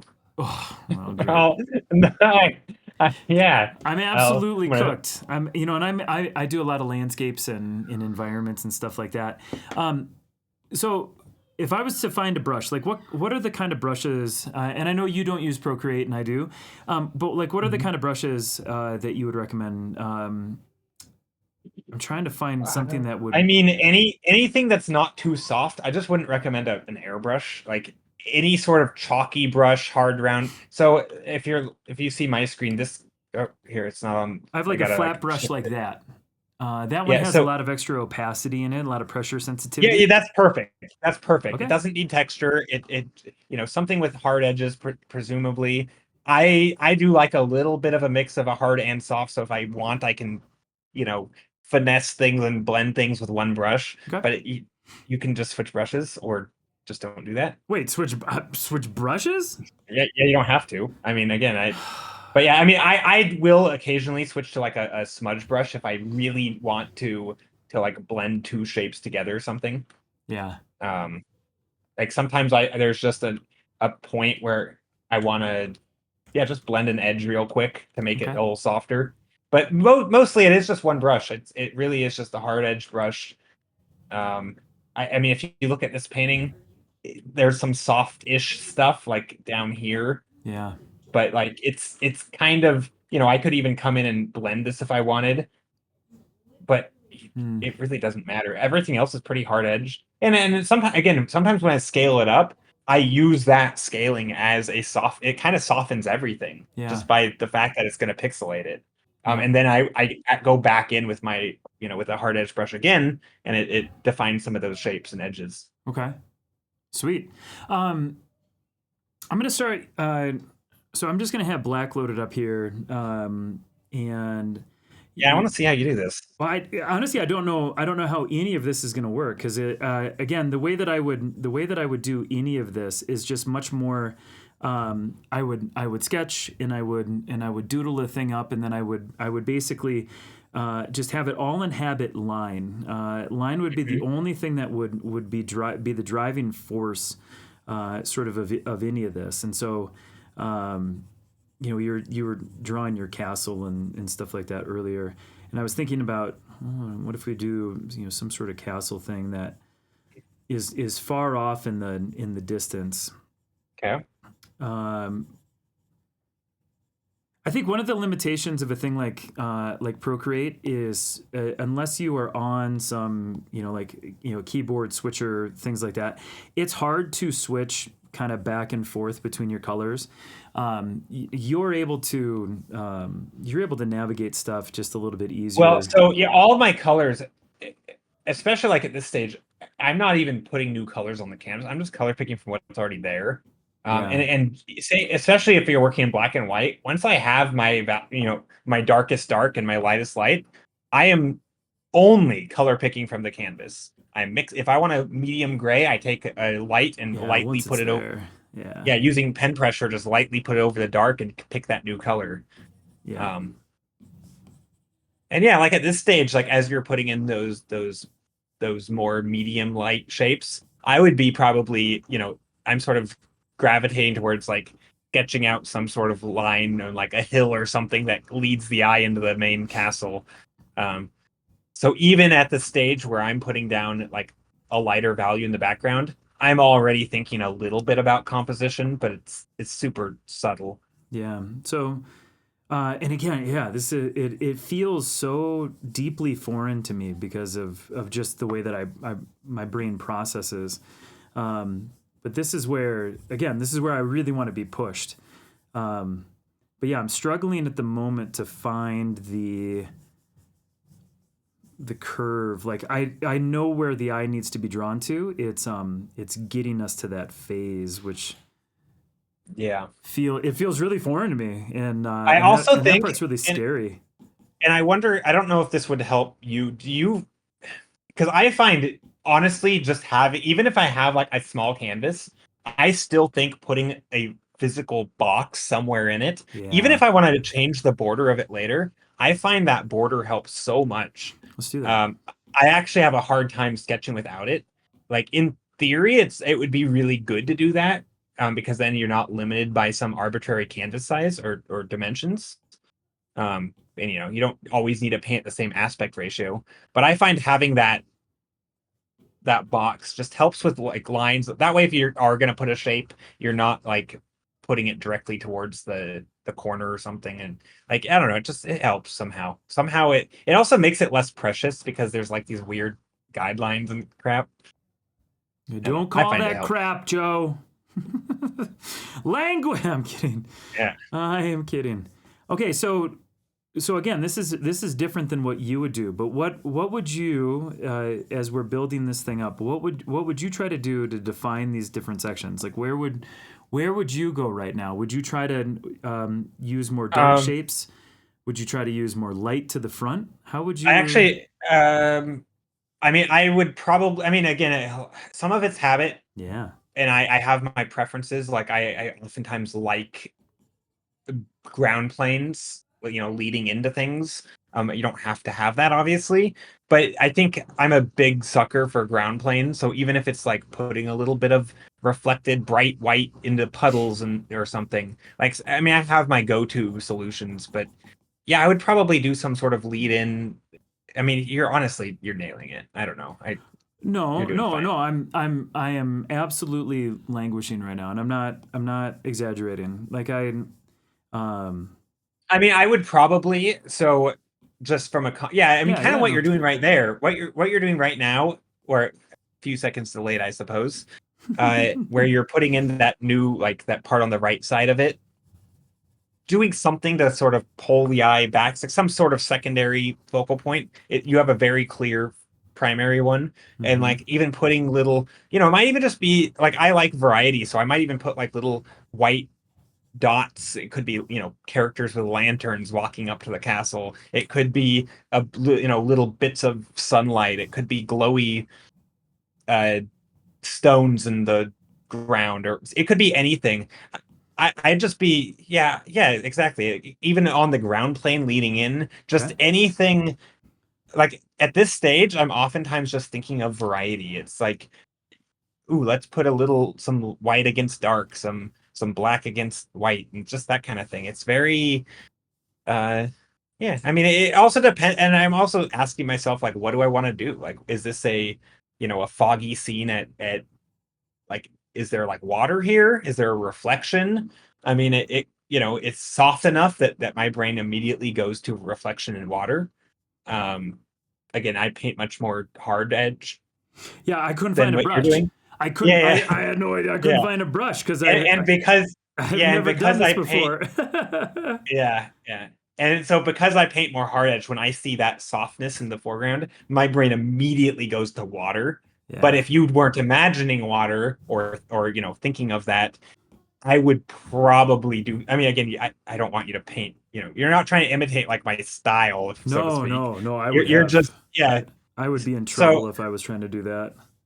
yeah, but no, I think that's good. I mean, even those like that lead in line you have in white, that's where my brain would start thinking of, making sure the perspective, it feels flat enough at the distance or wherever. Like you don't want it. I think a thing that's really common, and I can show it on my screen here, Oh yeah, sweet. is a thing that's really common, and it's, I guess, an error kind of. It's just a common perspective flub, sort of, which is people, instead of having, so here's how I would make puddles, let's say, or a walk or a path. Let's going this way, right? Here's my path. It's getting, that's a Yeah, weird looking path. you're using the But yeah. you can kind of see how in here the lines are a bit more going into the distance, and then here they're a little flatter, and back here it's almost horizontal, Yeah. right? And so there's sort of this sense of perspective that's happening. Whereas I think what's really common for people to do is they want a puddle here, and so they make their puddle, and it's like a circle, and it doesn't read everything. It's like, these don't look like puddles, right? They look like something. I'm not sure what they look like, but they're just like these circles out of perspective, and it doesn't quite give that sense of depth. And I think this is one of those things I do take for granted, because I have a lot of muscle memory. Once I lay in the land, this sense of like just laying the things flat, right? And making, what did I do?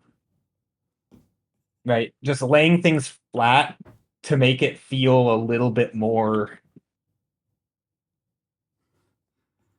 you know, in perspective. That's something I do a lot. So it's easy to goof that up. I think people do this with pathways, a lot.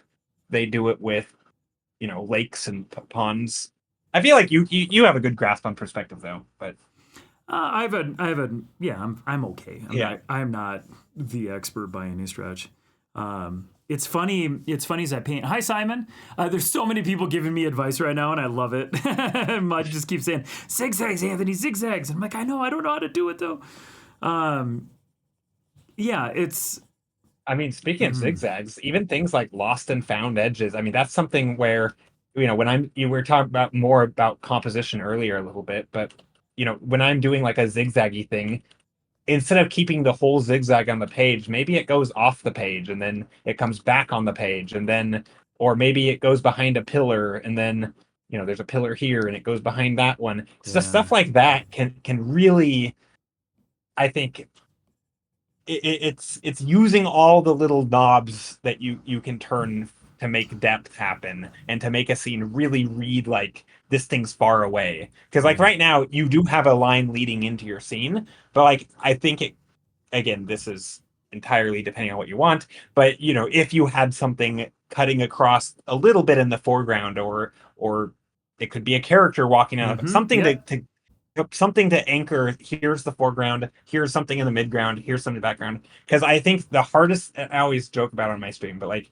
if the hardest thing to paint would be like an overcast day, or maybe a clear day, sun shining down on a flat concrete field, no characters, no texture, Gross. just this it's like, how do you make that look like there's depth, right? There's don't. nothing back there, right? How do you show that one point is further than the other when everything is just this textureless flat plane with no overlap or atmosphere? Like, it's really hard. So just putting a character in there, and that's a concrete this textureless it's like that scene in the Matrix where they're in the white room.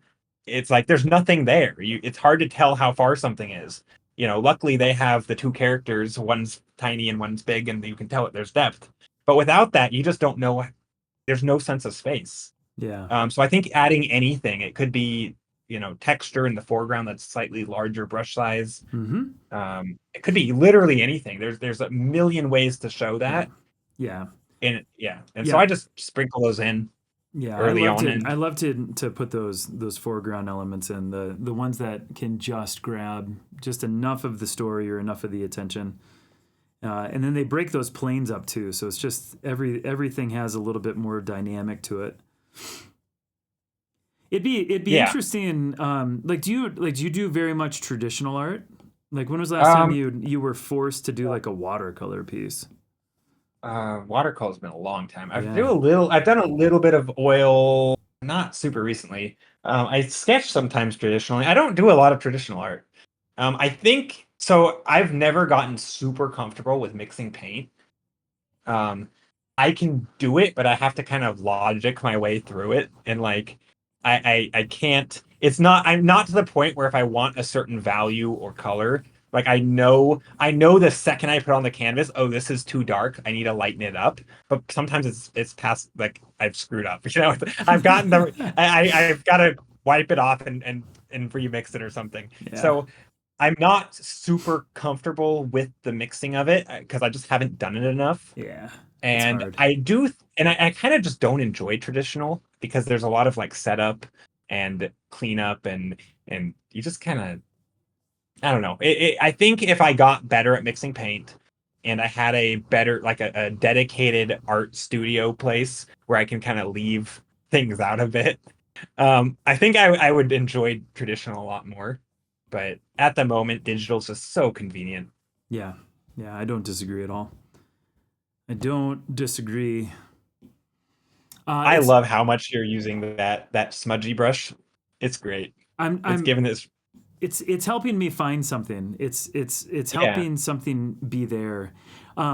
It's not often. I mean, I would say, I mean, a lot of our friends that have watched me here for a while, they know, like, a couple times a month I'll have a mental breakdown, like on stream, where I just can't figure out how to do a thing.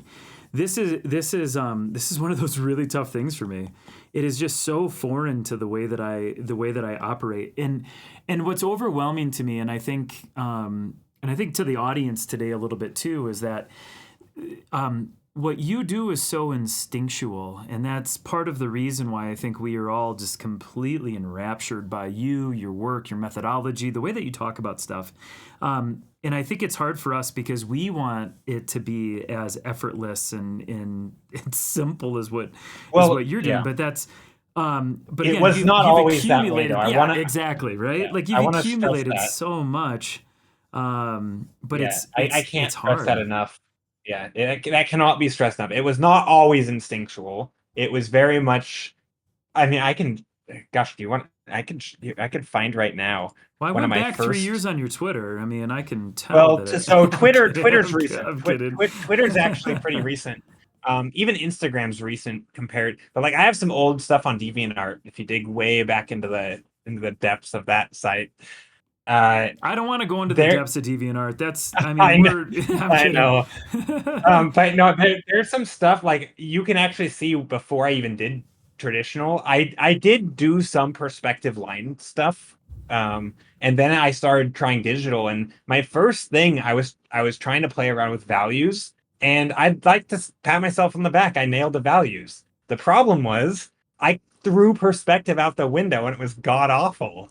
So Yeah. it's like Oh, I the doubt second it. I started picking up another thing, everything else started crumbling. And it took me a while to like, oh, now I can juggle values and perspective. And now I can juggle a different lighting scenario and values and perspective. And now I can do colors and values and and it just very slowly adds on top. And that's the yeah, and there's still like today there's things that I'm focusing on. I try to make a mental note to focus on in every painting, of adding a variety of not being too repetitive with how I show objects. That's what I'm trying to do, or even things like blending shadow shapes together or blending light shapes together.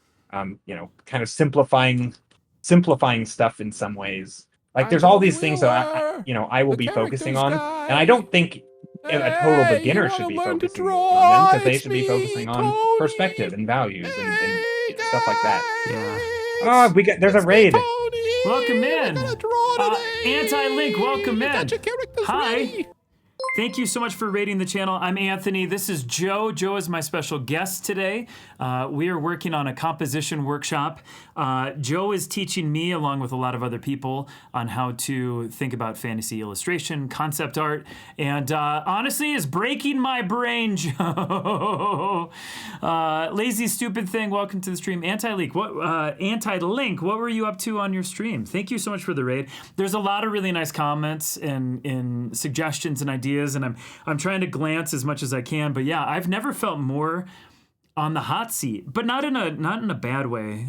Like I feel creative right now. Like this feels really cool. I'm struggling big time, sort of with this methodology, but man, there's things that are kind of happening which feels cool. I don't know. I'm loving it. I think it's super cool. Even just seeing you use your smudge brush like that, or whatever you call that brush, like you clearly are adjusting it to a thing that you like.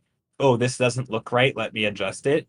And I think for somebody who probably who has less experience drawing than you do, that stuff is going to be hard. Yeah. And like you were very clearly adjusting the perspective. I think because some of the those things perspective that was I was garbage. and some of those things that I was saying with like drawing the not flattening it out enough at the back and having it too sort of vertical, like I think everybody's going to make those mistakes, and so I do think part of it is being comfortable with your tools and sort of adjusting on the fly, especially when you're doing like where you don't really know what you're painting, other than like a castle. Yeah. And I only did this because Daniel Ortiz and Kismet was like, can you make Joe draw a castle? Real quick, though, again, Raiders, I really appreciate it. If any of you are creatives and you like to make stuff, today is obviously a very fun, super special day. It's really nice, obviously, to have a guest. But to have a guest on here, I think, is just so incredibly good at his craft and is so easy. Just easy to listen to, is great to explain. !Jay Stiller will get you a link back to his channel, or !WW. So if you want to watch a fantasy illustrator who truly, truly, truly knows what he's up to, he's the guy. Yeah. I'm not. I do a lot of cartooning and like character work and stuff like that. But beyond that, I'm excited to learn, though. Like, I'm really excited to get further into this thing, but hoofta. It's stressful. All right, so I'm trying to build a little bit more. What's up, Arson? How's it going? Question for Joe. What were you expecting when you agreed to Wheeler's pleas to join a stream, and how different? Yeah, can you tell me how you think the stream's going right now? I don't think the word changed. I don't know. I have no idea because I can be a little ranty and rambly, and so I think sometimes hopefully I'm not No, what boring they're anyone. But wondering no, is, I do you think think I do you think think it's that going we're a well. good fit together? I think is what he's Oh wondering. yeah, I love it. I think no, this is great. I'm having fun. He's trying to bait you to say that that you wish you had a different host is what he's trying to Oh, do. I got you. No, you're a great host. Honestly, Get I'm rat also sniping. I'm also like I work during nights and it is 5 p.m. for me, and I haven't really slept since last night. So I've been up for a very long time. And so having a host who has energy and can pull me out of my mindless rambles is fantastic. So yeah, I really appreciate it. But there is actually a question somebody asked, and I think I want to respond. Let me scroll back and find it. My question for Joe, nope, not that one. That's the one you just read. My question for Where's Joe is, the why do you think Anthony's a douchebag? no? Where Anti-Link, thank you again for the raid. I really appreciate it. I'm excited to learn more about your work and what you do. Go ahead. It was the question about references. And do I study from reference? I don't know where that question is. Oh, did Joe use reference studies? Where do those sit for us learners? Yeah, so I think every single concept, like the foggy forest, or I call it a foggy forest, but like this sort of standard model thing, there are often the difficult thing for especially environment references is that real life has everything happening, and it can get really, really confusing. And so, I think it's really good to have some gist of all of the fundamentals, not all of them, but the various fundamentals that you might be studying, and then find references that actually show those things. Because not every environment painting is going to be good for a value study. Not every environment painting is going to be good for composition. Most are pretty good for colors because they're realistic colors. But sometimes you still get weird optical illusions that's confusing and just awkward tangents everywhere because there's so much stuff. But I think for this kind of thing, the starting out stuff, I actually recommend. I think I even have. Actually, I don't know where it went. It's somewhere. Oh, here it is. This. So basically, foggy forest environments. That's something I really recommend because it has the exact same value structure as this dark foreground, light background. It's basically the same things that we were just doing, and you can even smudge the layers together a little bit if you want, um, to make that little layer of fog. And it's basically this type of thing is really nice. And then you can find some scenes that are basically the same, except maybe here they have a little bit of light in the front. So it's the exact same scene as the one to the next to it, but now you have a little bit of patch of light.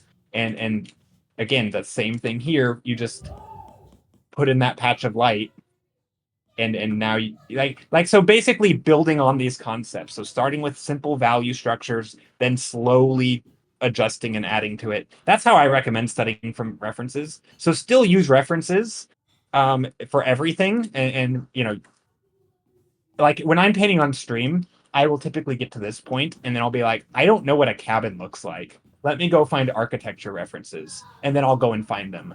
At this point, I don't do a lot of like lighting and composition references because that's kind of the fun part of exploring for me. That's sort of the human thing, is like creating a mood that maybe doesn't really exist in nature. But as far as like what does a tree look like, absolutely go get reference. I mean, every single time. Like, there's always stuff to learn. So yeah, that's my response to that. References are good. I use them, but also full landscapes can get really confusing unless you know what you're looking for. I think probably the best exercise, other than like the foggy forest painting, is to take in an environment that has clear foreground, midground, background, but maybe complicated values, and simplify the values. So like superimpose the dark foreground, light background sort of structure onto a different environment and create those clear, distinct foreground, midground, background shapes. I think that's a really useful exercise too. That's a little harder, but I think if you can do that and just sort of rewrite the values in an existing landscape, I think you'll be well on your way. God, you're smart. What's it cost to hire your brain for just to get your brain? What's that cost? Just to ramble? No, just to ramble? Just to give wisdom out to people. Is it for the low cost of one tier 1 subscription over at JStiller30 Oh here yeah. on Twitch? Yeah, absolutely. Let's go. I mean, even for free. You'll give it away for free? Oh, that's too much. Yeah, you just gotta hit that follow button and well, you don't have to subscribe, but it helps too.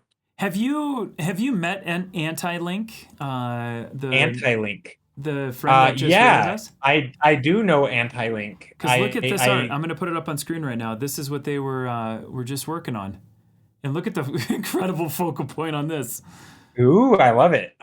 Ooh, look at that juicy landscape. Dang, I feel like I feel like every time I see your art, you keep improving so much. I love it. Yeah, this is great. Follow Joe, he's amazing. And then this is great. And then this is their other piece. Hi, Burnaby. Also, look at these color palettes. The same color palette as what I'm using right now. Wow. Literally. So what you're saying is that you stole Anti-Link's gig and you're trying to just snuff out the I actually had their emerging artists. I had their stream up while we were painting, and I was actually just color picking. That's actually my secret. Hi, Walzo. You're horrible. What a jerk, Joe. Burnaby, thank you for your compliment. Queer Lorax asks, how do you decide what to put on different layers and what to paint destructively? Because I always tell people, because again, the stuff that we do is close but different. I always tell people to work non-destructively as much as they can. Yeah. So how do you justify wrecking your images? I mean, I think, gosh, I don't know. I'm actually of kind of two minds of this. On one hand, I want to say, if you can work non-destructively, do it and build those good habits early, because you'll probably thank yourself later. Yes. But I also think there is a point in the process where really just throwing caution to the wind and just being able to paint destructively, like in an early thumbnail stage, or even before that in this sort of idea stage, I think it's probably beneficial to do that also. So I kind of want to say do both. Like, try to train yourself to have a non-destructive process, but allow yourself to have some sort of experimental, messy stage too. Yeah. That's probably, I don't know. I think it's hard because I don't have those great habits of non-destructive. I have to really work for it. So if I'm doing a commission and I know they're going to want to separate all the layers, I kind of have to pretend that I did them on separate layers, even though I have to go and cut them out and then back paint everything because I didn't do that at the start. And I don't think that's an ideal way of working. I would love to sort of break that habit, but at the same time, I really do feel more free being able to paint just, destructively. Yeah. So it's a weird thing. I don't think there's a better or worse way. A lot of it comes down to what you're doing.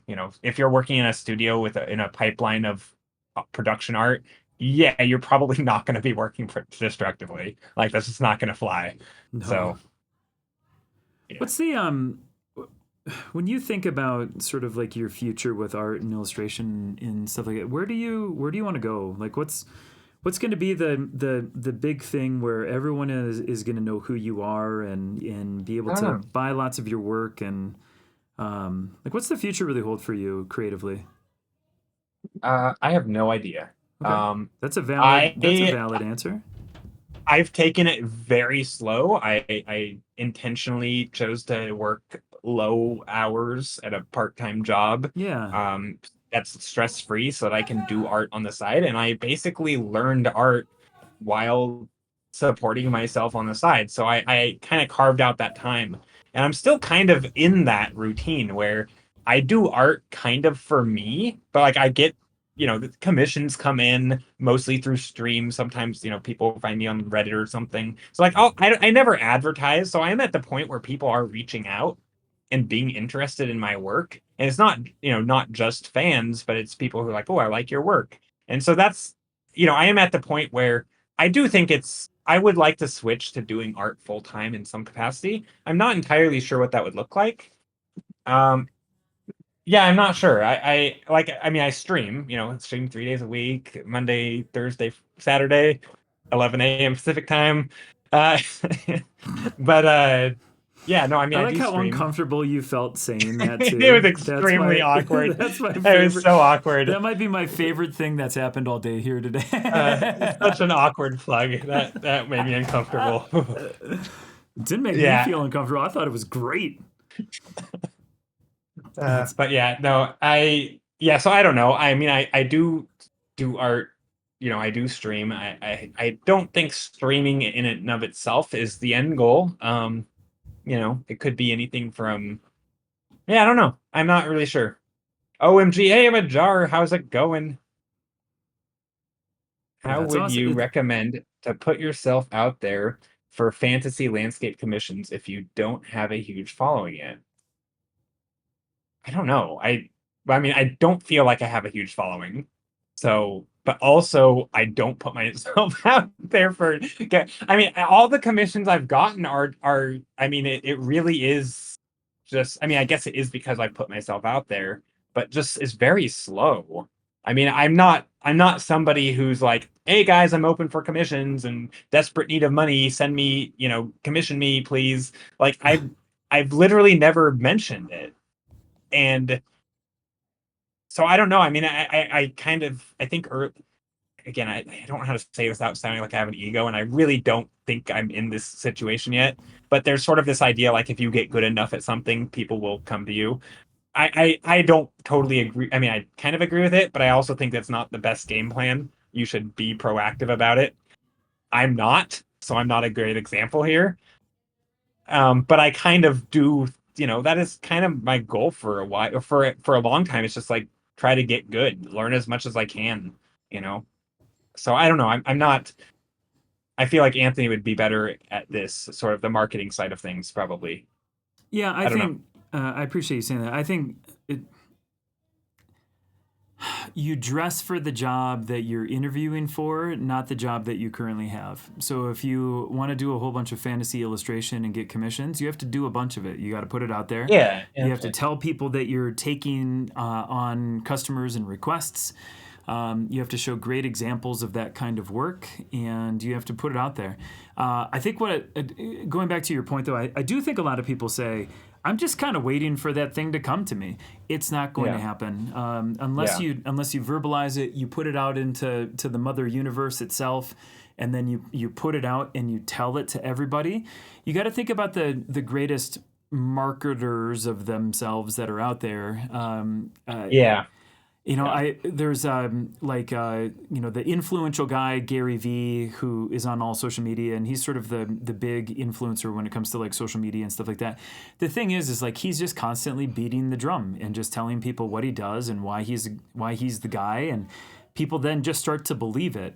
And then he doesn't have to even ask for clients anymore because he's just been doing it long enough where people are like, well, that's the guy.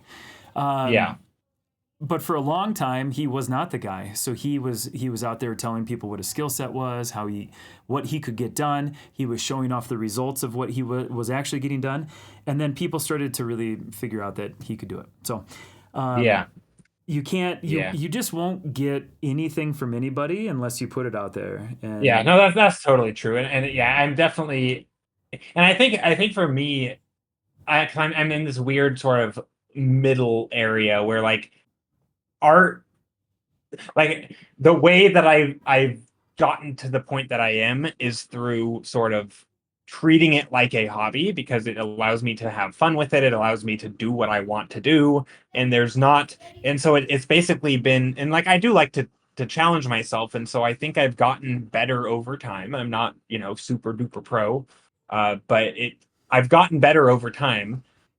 But I think there is a point where it's like, all right, now I need to treat it like I have to do the marketing stuff. All this stuff that I didn't enjoy necessarily. Now I need to do some of that stuff, and that's the hard transition for me because I think some people really love the marketing. I don't. I really, really don't. So yeah, it's a it's a tough thing, and I said to Anthony off stream, I'm somebody who I actually like to follow directions. Like I could see myself doing some sort of studio job where, somebody essentially slaps something on my desk and says, I need this by tonight or today, by the end of the day, I'm like, okay, I'll do it. I like that kind of routine. So that might be in my future. I like to have sort of a clear defined job to do or a goal. Pamby asked a question, and I want to go back to this about the most valuable piece of art advice. Yeah, a long time ago, I took a lesson, and the lesson ultimately accumulated in people practice, and some people practice just for the simple act of practicing, and then other people practice with intention. And you have to make a choice of how you're going to practice. Some of us have skill, God-given skill. Some of us, God-given talent. Some of us. I hate that word. I know, because it's weird, right? Like we're all an accumulation of all of these things. Yeah.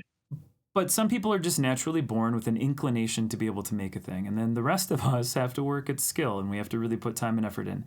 If you're going to put time and effort in, it's the hyper-intentional focus part of practice, where you know what the mission is and what the objective is ultimately going to be, and that's what you work towards. You don't just practice very lightly. You don't just kind of like, oh, I'm just going to put in a couple of... Like, that's okay sometimes, but if you truly want an end result, it's that thing. And that has stuck with me forever. And I mean, so I really like I'm sure you guys are probably familiar with like the whole deliberate practice thing. That's kind of what you're talking about. Yeah. It was very much deliberate practice, but there is sort of the other side of the coin, and I don't know how much you have delved into this sort of thing, but there is sort of like it's almost like deliberate practice is like the golfer, right? There's a very clearly defined objective, right? You could also practice perspective this way. It's almost like math, right? There's a correct in a way, and there's incorrect. And if you do the correct thing, then you learn from it. But then there's also like the creative stuff, which is a little bit more, lots of experiences, and you tie them together, and you sort of think laterally. That's the thing. I don't necessarily know that deliberate practice is the way for that. Like I think you still have to practice that way of thinking. So I guess that's deliberate practice maybe. But in some ways it's more about doing it and trying to vary what you're doing and just build those experiences. So I think art is like this cool mix of both. There's very clearly defined goals sometimes that you can practice. Like I'm going to do a value study. I'm going to do a whatever study, and you can get better at it over time. But I also think that play is so important. And some people do get really, really good and like, oh, I've never practiced deliberately in my life. And you're like, yeah, but you can kind of see how they got there, and it maybe was by pure accident, but they still kind of did the right stuff. Yeah. And so I think it's, I don't know. Sometimes luck, takes over for that. And then a lot of times luck is just showing up. It's just being there. It's being present. Is that an easy excuse for something? I don't necessarily think so. But people who show up more than anything are going to have they're going to have better results. For sure. I can't draw little dudes like you can, and it's my little dudes are struggling right now. Also, I did a thing this is going back to it is talking about the little dudes, but also composition thing. This is something that I run into a lot, where I'm going to make a little dude, but he doesn't stand out from the background. Yeah. So I have a problem. So what do? I can you can put like a rim light, which sometimes looks really bad. And so you could do something like that. But oftentimes I will just make the selection around him, and I'll just make it a little bit lighter. I'll just go like that. I'll just bring that light in, make sure it passes behind him, and just enough to help show it. And then I can maybe also put in a little rim light or something. or I could just up his value. Maybe I make the background darker, and then kind of like we were talking about with the Cube Man going to Cube Town or whatever it was, that one where you could also push him. Yeah, you could push the character lighter and then the background darker. And the goal is just to create that contrast so that you can see them against the background. You could even, here I have these little flowers. I could use them strategically to create that overlap behind them. Something like that, where so that I do that a lot. Yeah. So it's a lot of composition is that. But yeah, the little dudes, I struggle with them. We actually drew them a lot in landscape architecture school or just architecture school. You put these little characters. They have like, let's see if I can't draw them.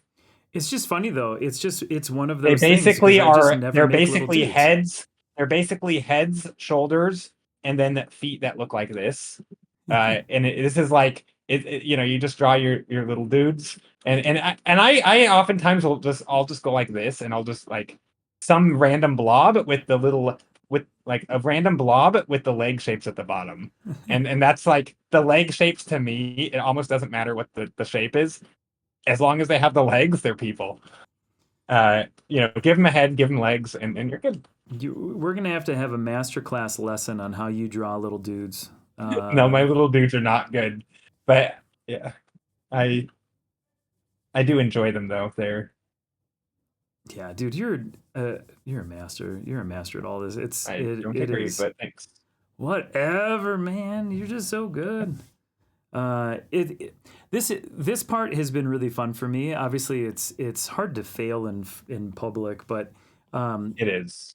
I don't know. It's really fun to try this stuff and to see just like, I don't know, because it like listening to you here over this last couple of hours, at times it's overwhelming, and I think Sharn had said this a little bit in terms of like there's just so much we don't know, and in as much as we think we do, we all kind of find out like crap, we don't know some of this stuff, and so it's eye opening to a degree of like.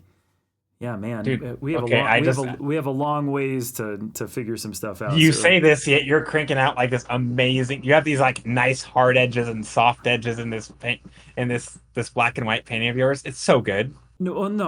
You're no, I'm not. Like it's genuinely amazing. I love the textures that you're getting, and you have so much cool brushwork. I mean, that's not the stuff that I'm thinking about even at this stage typically. So I don't know if. But you really are making it almost look like a finished illustration, because you are having these nice soft transitions and a good mix of hard and like I don't have that kind of brushwork. Look at my brushwork is a mess, but that's also okay, I think. But anyway, there was something I wanted to say. Look how graphic this is. Like I am literally, and I. Again, I'm not trying to make myself feel. I am just fumbling the fuck in the dark right now. You know what I mean? But it's but it's looking good, and I think you have good instincts good skill, instincts through skill, that you're clearly demonstrating. Not, you're doing great. I don't know. Well, thank you. It's trying to be a compliment, dang it. I saw Dumpy say earlier, can we just for once normalize compliments? And yeah, no, they're hard. In this case, I'm just gonna thanks, dude. I appreciate it. As I want to be really respectful of your time. I just realized that we were 30 minutes over what I had negotiated and paid for. When do you typically stream, and how can people find you, and what can they expect when they join one of your live streams? I stream Monday. So first, you can find me on JStiller30. Here, I can type it in chat. Can I give me? Well, I guess we have a thing. Exclamation point, J You Stiller. technically left off the 30, so I just lot of people. Well, it's J Stiller, but then we link back. Yeah. You link to me, but yeah, sometimes people will try to find me. And I typed in J Stiller and it didn't work. Well, yeah, it's easy to forget. I don't know why I have a numbers in my name. They're confusing. But yeah, so JStiller30 on Twitch. I stream 3 days a week. I stream Mondays, Thursdays, and Saturdays at 11 a.m. Pacific time. So I stream tomorrow at 11 a.m. Pacific time. I think, what is that, 3 hours before you go live? Yeah. 2 hours? Something like that. Anyway, yeah, so maybe we'll raid you tomorrow if you're live tomorrow. Oh yeah, It's very likely. Tomorrow I've got well, we're talking about you, but tomorrow I've got something super weird. Ooh, do you have a special guest? I do, and I don't normally have special guests, but my my buddy Kyle Bodette, who draws burps, farts, and diarrhea with the absolute deftness of anybody I've ever met on the internet, is going to be guesting on the program tomorrow. And what we're going to do is we are going to be asking the community to come up with really like legitimately terrible ideas. And then we're going to put them on a wheeler of doom, and a wheeler of doom. and then we will whatever pops up, he will have to draw, and I will too. Ooh. And it's going to be bad. And if I survive the canceling of the internet tomorrow, it's going to be great. And then you and I will be able to co-stream together again at another point. Yeah, I'd totally be up for that. This is so much fun. It's great. I think I want you to know just how sincere I am. I think you are incredible at what you do, and I think people are just so stoked to listen to you talk and to understand a bit of your like process and your mentality. And I think what's neat, especially if we're able to get together, sometime in the next couple of months to do another one of these, I think what's going to end up happening is that the process will continue to be demystified, and then I think people are just going to be able to see a lot more of the just the how, and be less stressed about it. And that part I'm really and I'm that guy included, because again I find this very stressful. This is really complicated. Oh no. Yeah. So I'm looking very much forward to that.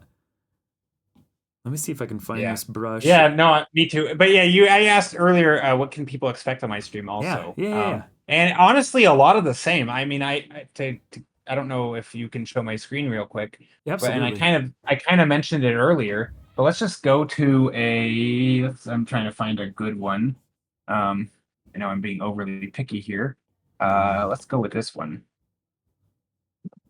So I typically will start with thumbnails, just like I did today on stream. Sometimes they are, sometimes we have a theme, sometimes we don't. Most of the time I don't. And I will just do a thumbnail, and then I will pick it, and I will work on it till the end of stream. So like in this case, we selected that one, and we did a little like Red Riding Hood type thing. And I do this every stream. I do a batch of thumbnails. We talk about ideas. I take recommendations, and then we put it up to democracy, and we vote. And then I pick whatever one you guys vote, I paint on. So that's what I do almost every stream. Sometimes we have little art event things, but not very often. So yeah. And if somebody did want to reach out to you and get a commission, what would that look like? Like, you would email me at my email. But I'm not. Am I taking commissions right now? I don't even know. So that's a question. And so, like, I don't take a lot of commissions, but if I do take a commission, it's typically on my terms. And so, what would be the kind of things, like, if somebody reached out to you and said, "Here's X, Y, and Z. Here's blue sky. Take my money and just make me something." Oh yeah, totally. That I would be on board. If it was like blue sky, you do, maybe even like a very broad thing. Obviously you'd want to have some idea of what you want, probably. That I would totally be up for that. But otherwise, I mean, commercial stuff, anything where there's like, if it's like a commercial thing, individual commissions are hard because I really want to make it as good as I can. And sometimes I know I paint these thumbnails quick, and these little sketches, they go by pretty fast, but I really don't paint that fast when I'm trying to make something nice. And it's hard because I never know how to price things. Whereas if it's a commercial thing and there's, like there's rights involved and it it's a little easier for me because the price, the number can be a little higher because you're going to use it in certain ways and it's for commercial use. So yeah, it's hard. It really depends on case by case basis. I don't. Yeah, I'm not typically taking tons of commissions. But yeah, anything like I've done lots of stuff for like D&D settings. Maybe with like little hints of characters in the image. Type of like yeah, some D&D stuff, some book cover stuff, some just yeah, like desk like computer background stuff based on a theme that someone has in mind. So I mean, I'm open to pretty much anything, but it really depends. It never hurts to ask, but Dude, that sounds if awesome. we can work out a cost that works for you and me, and if it's a project that I think would fit, because I don't advertise, sometimes it is like, hey, I'd love you to do a scene with four of my characters in my D&D group's characters. I'm like, I don't think you're asking the right person. Like, I get that they might be in an environment, but I don't know. Like, I'm not sure I want to do this. I think I'd be capable, but it would be hard. Yeah, I don't take a lot of that stuff. I take things, I put it all on my own terms, and I take the Yeah. stuff that I know that I would have a good time doing, and that's really where I leave it. Yeah. So Yeah, definitely never hurts to ask to shoot me an email if somebody wants a commission or is just curious about them. But it's not something I actively advertise, but I am open for them. yeah, right on. John the Painter, hello.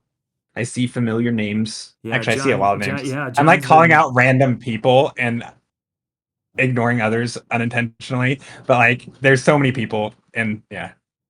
I know we got really lucky with today. There's just so many awesome people. I'm just about done with the last little bits of the details of mine, and then I'm gonna see if I can make this thing work, and then release everybody to the wilds of their evening. I if I can be bold, I think that we should talk at some point about an art book. Yeah, And no, I would be open for I think it would be fun.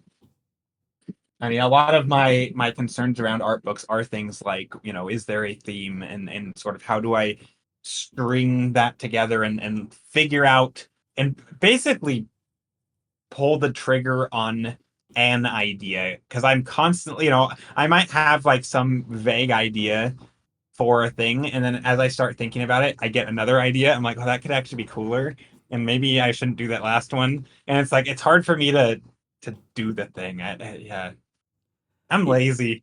no, I am like a lazy artist when it comes to that. And honestly, it's not like a woe is me, I'm lazy. It's more of like I mean, part of me likes the laziness because it's very chill. I paint because I enjoy it. And I do want to do more businessy stuff, create products and all that.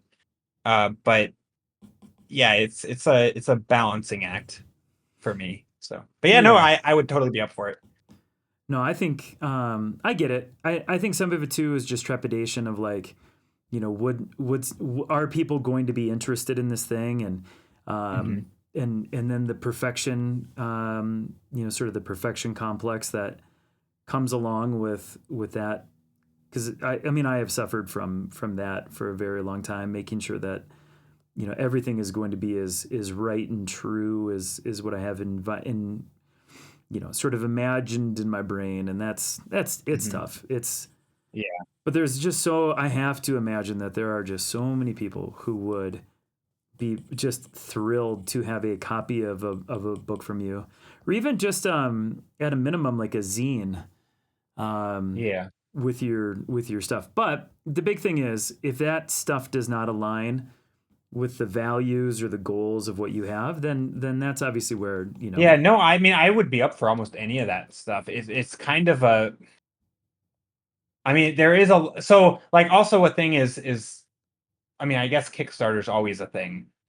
But I don't know how is there upfront costs? Like I don't really have Oh, a I would way help. to do that. So I don't really have a way to do upfront costs. And so sometimes like I would love on some level to not even have a Kickstarter, but just like make a product on my own and then do the thing. But like, and it's not even really about is there a market for it? It's like, I mean, I guess that is kind of the factor, but it's yeah, I guess a little bit of it is sort of the what's the word? Like trying to there's a word I'm looking for. Anyway, but yeah, just trying not to take a gamble basically. It's hard because I feel like in some ways I'm not in a position to lose the gamble. Prince Joe? Yeah. Print I mean I do have Prince. I have yeah, there's Prince. I also give him away for free, which is a terrible business move on my stream. With channel points. With channel points just for like hanging out and if you accumulate enough and you spend enough time there, I'm happy to send out prints in the mail. But yeah, terrible business move. But I do It's give out free prints. They're it is small prints though. They're it's like not this. it's not a terrible business move. They're like that. Just little postcard size prints, That's things like awesome. that. Those Just are yeah, just those are little the prints. Stick them in a mail. Write a little thing. yeah, those are the things though um that help an audience want to stay engaged. And so I think that is a marvelous idea. No, I would be really happy to sort of walk you through offline just what a project like that looks like, and then that would help you sort of understand, like, is this even something that I would want to take on at some point? So Yeah, yeah. No, that would be really cool. That would be very nice of you, and I would really appreciate it because it is definitely something I would like to do. I mean, yeah. yeah, no, I think you would kill it. Even if we put together some like print on demand, um, so there isn't an upfront cost or anything like that. I think there would just be so many people clamoring to get stuff. All right, last little shreds of this here. Again, if there's anybody who's new today, thanks for hanging out. Obviously, I'm really grateful. I stream Monday through Friday, 5 o'clock Eastern. And again, tomorrow I am going to have a special guest. His name is Kyle Bodette. He's a Canadian illustrator. He's absolutely hilarious. He's got 100 plus thousand followers on Instagram. He's a sculptor. He's an illustrator. He's a teacher. And he's just incredibly funny. And tomorrow, again, we're going to be asking you guys to make us draw some really, really terrible stuff.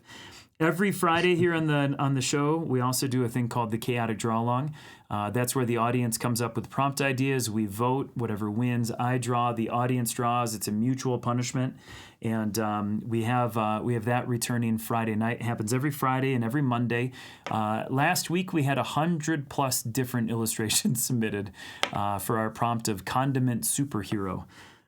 So that's exciting. If you're an artist or illustrator or creative who's struggling and is up against a bunch of art block and you just can't get your way through it on your own, we also have a play at home version of the Chaotic Draw Along, which is a prompt deck with over 110 cards, 250 prompts, and then 300,000 different combinations.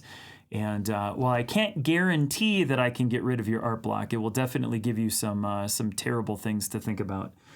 And that's available at chaoticdrawalong.com. Well, here's where I ended up. It's And, honestly so good. That's great. Thank you. It's scary. Like for real, it's scary, but it's also liberating to not have to do the watercolor stuff like I typically do. And because the pixels are more filled in and there's less translucency and weird multiply stuff, it's so easy to then use, like the liquify tool to push things down, and then it's really liberating is the only thing that I can say, and I'm excited to try more. Yeah. So, yeah. Awesome. Let's find ourselves a raid. Joe, would you have any suggestions? Anybody that you think would be a cool raid target? I know you probably don't even have it up. I can just list some names. I don't know. I have, well, you're at the top because you have an A in your name, I think. So Anthony Wheeler, Carson Druitt, Casey Snow Art. I have Aaron Bunn Paints. I have, I think, is that all the artists I have? I have a few others, but those are like probably no, you choose who we raid. I'm curious to be introduced to somebody new. Yeah. People are asking you if you can go live right now. No. If, No. I am a huge fan of Casey Snowart, and she and I are local to each other, and so let's go raid Casey. Okay. Joe, just again, I can't say thank you enough. I've learned a ton, like genuinely, and I think that this was a really thrilling way to spend a day. So thanks for putting up with me and doing this. This was just great. No problem. Yeah, I really appreciate you having me on here.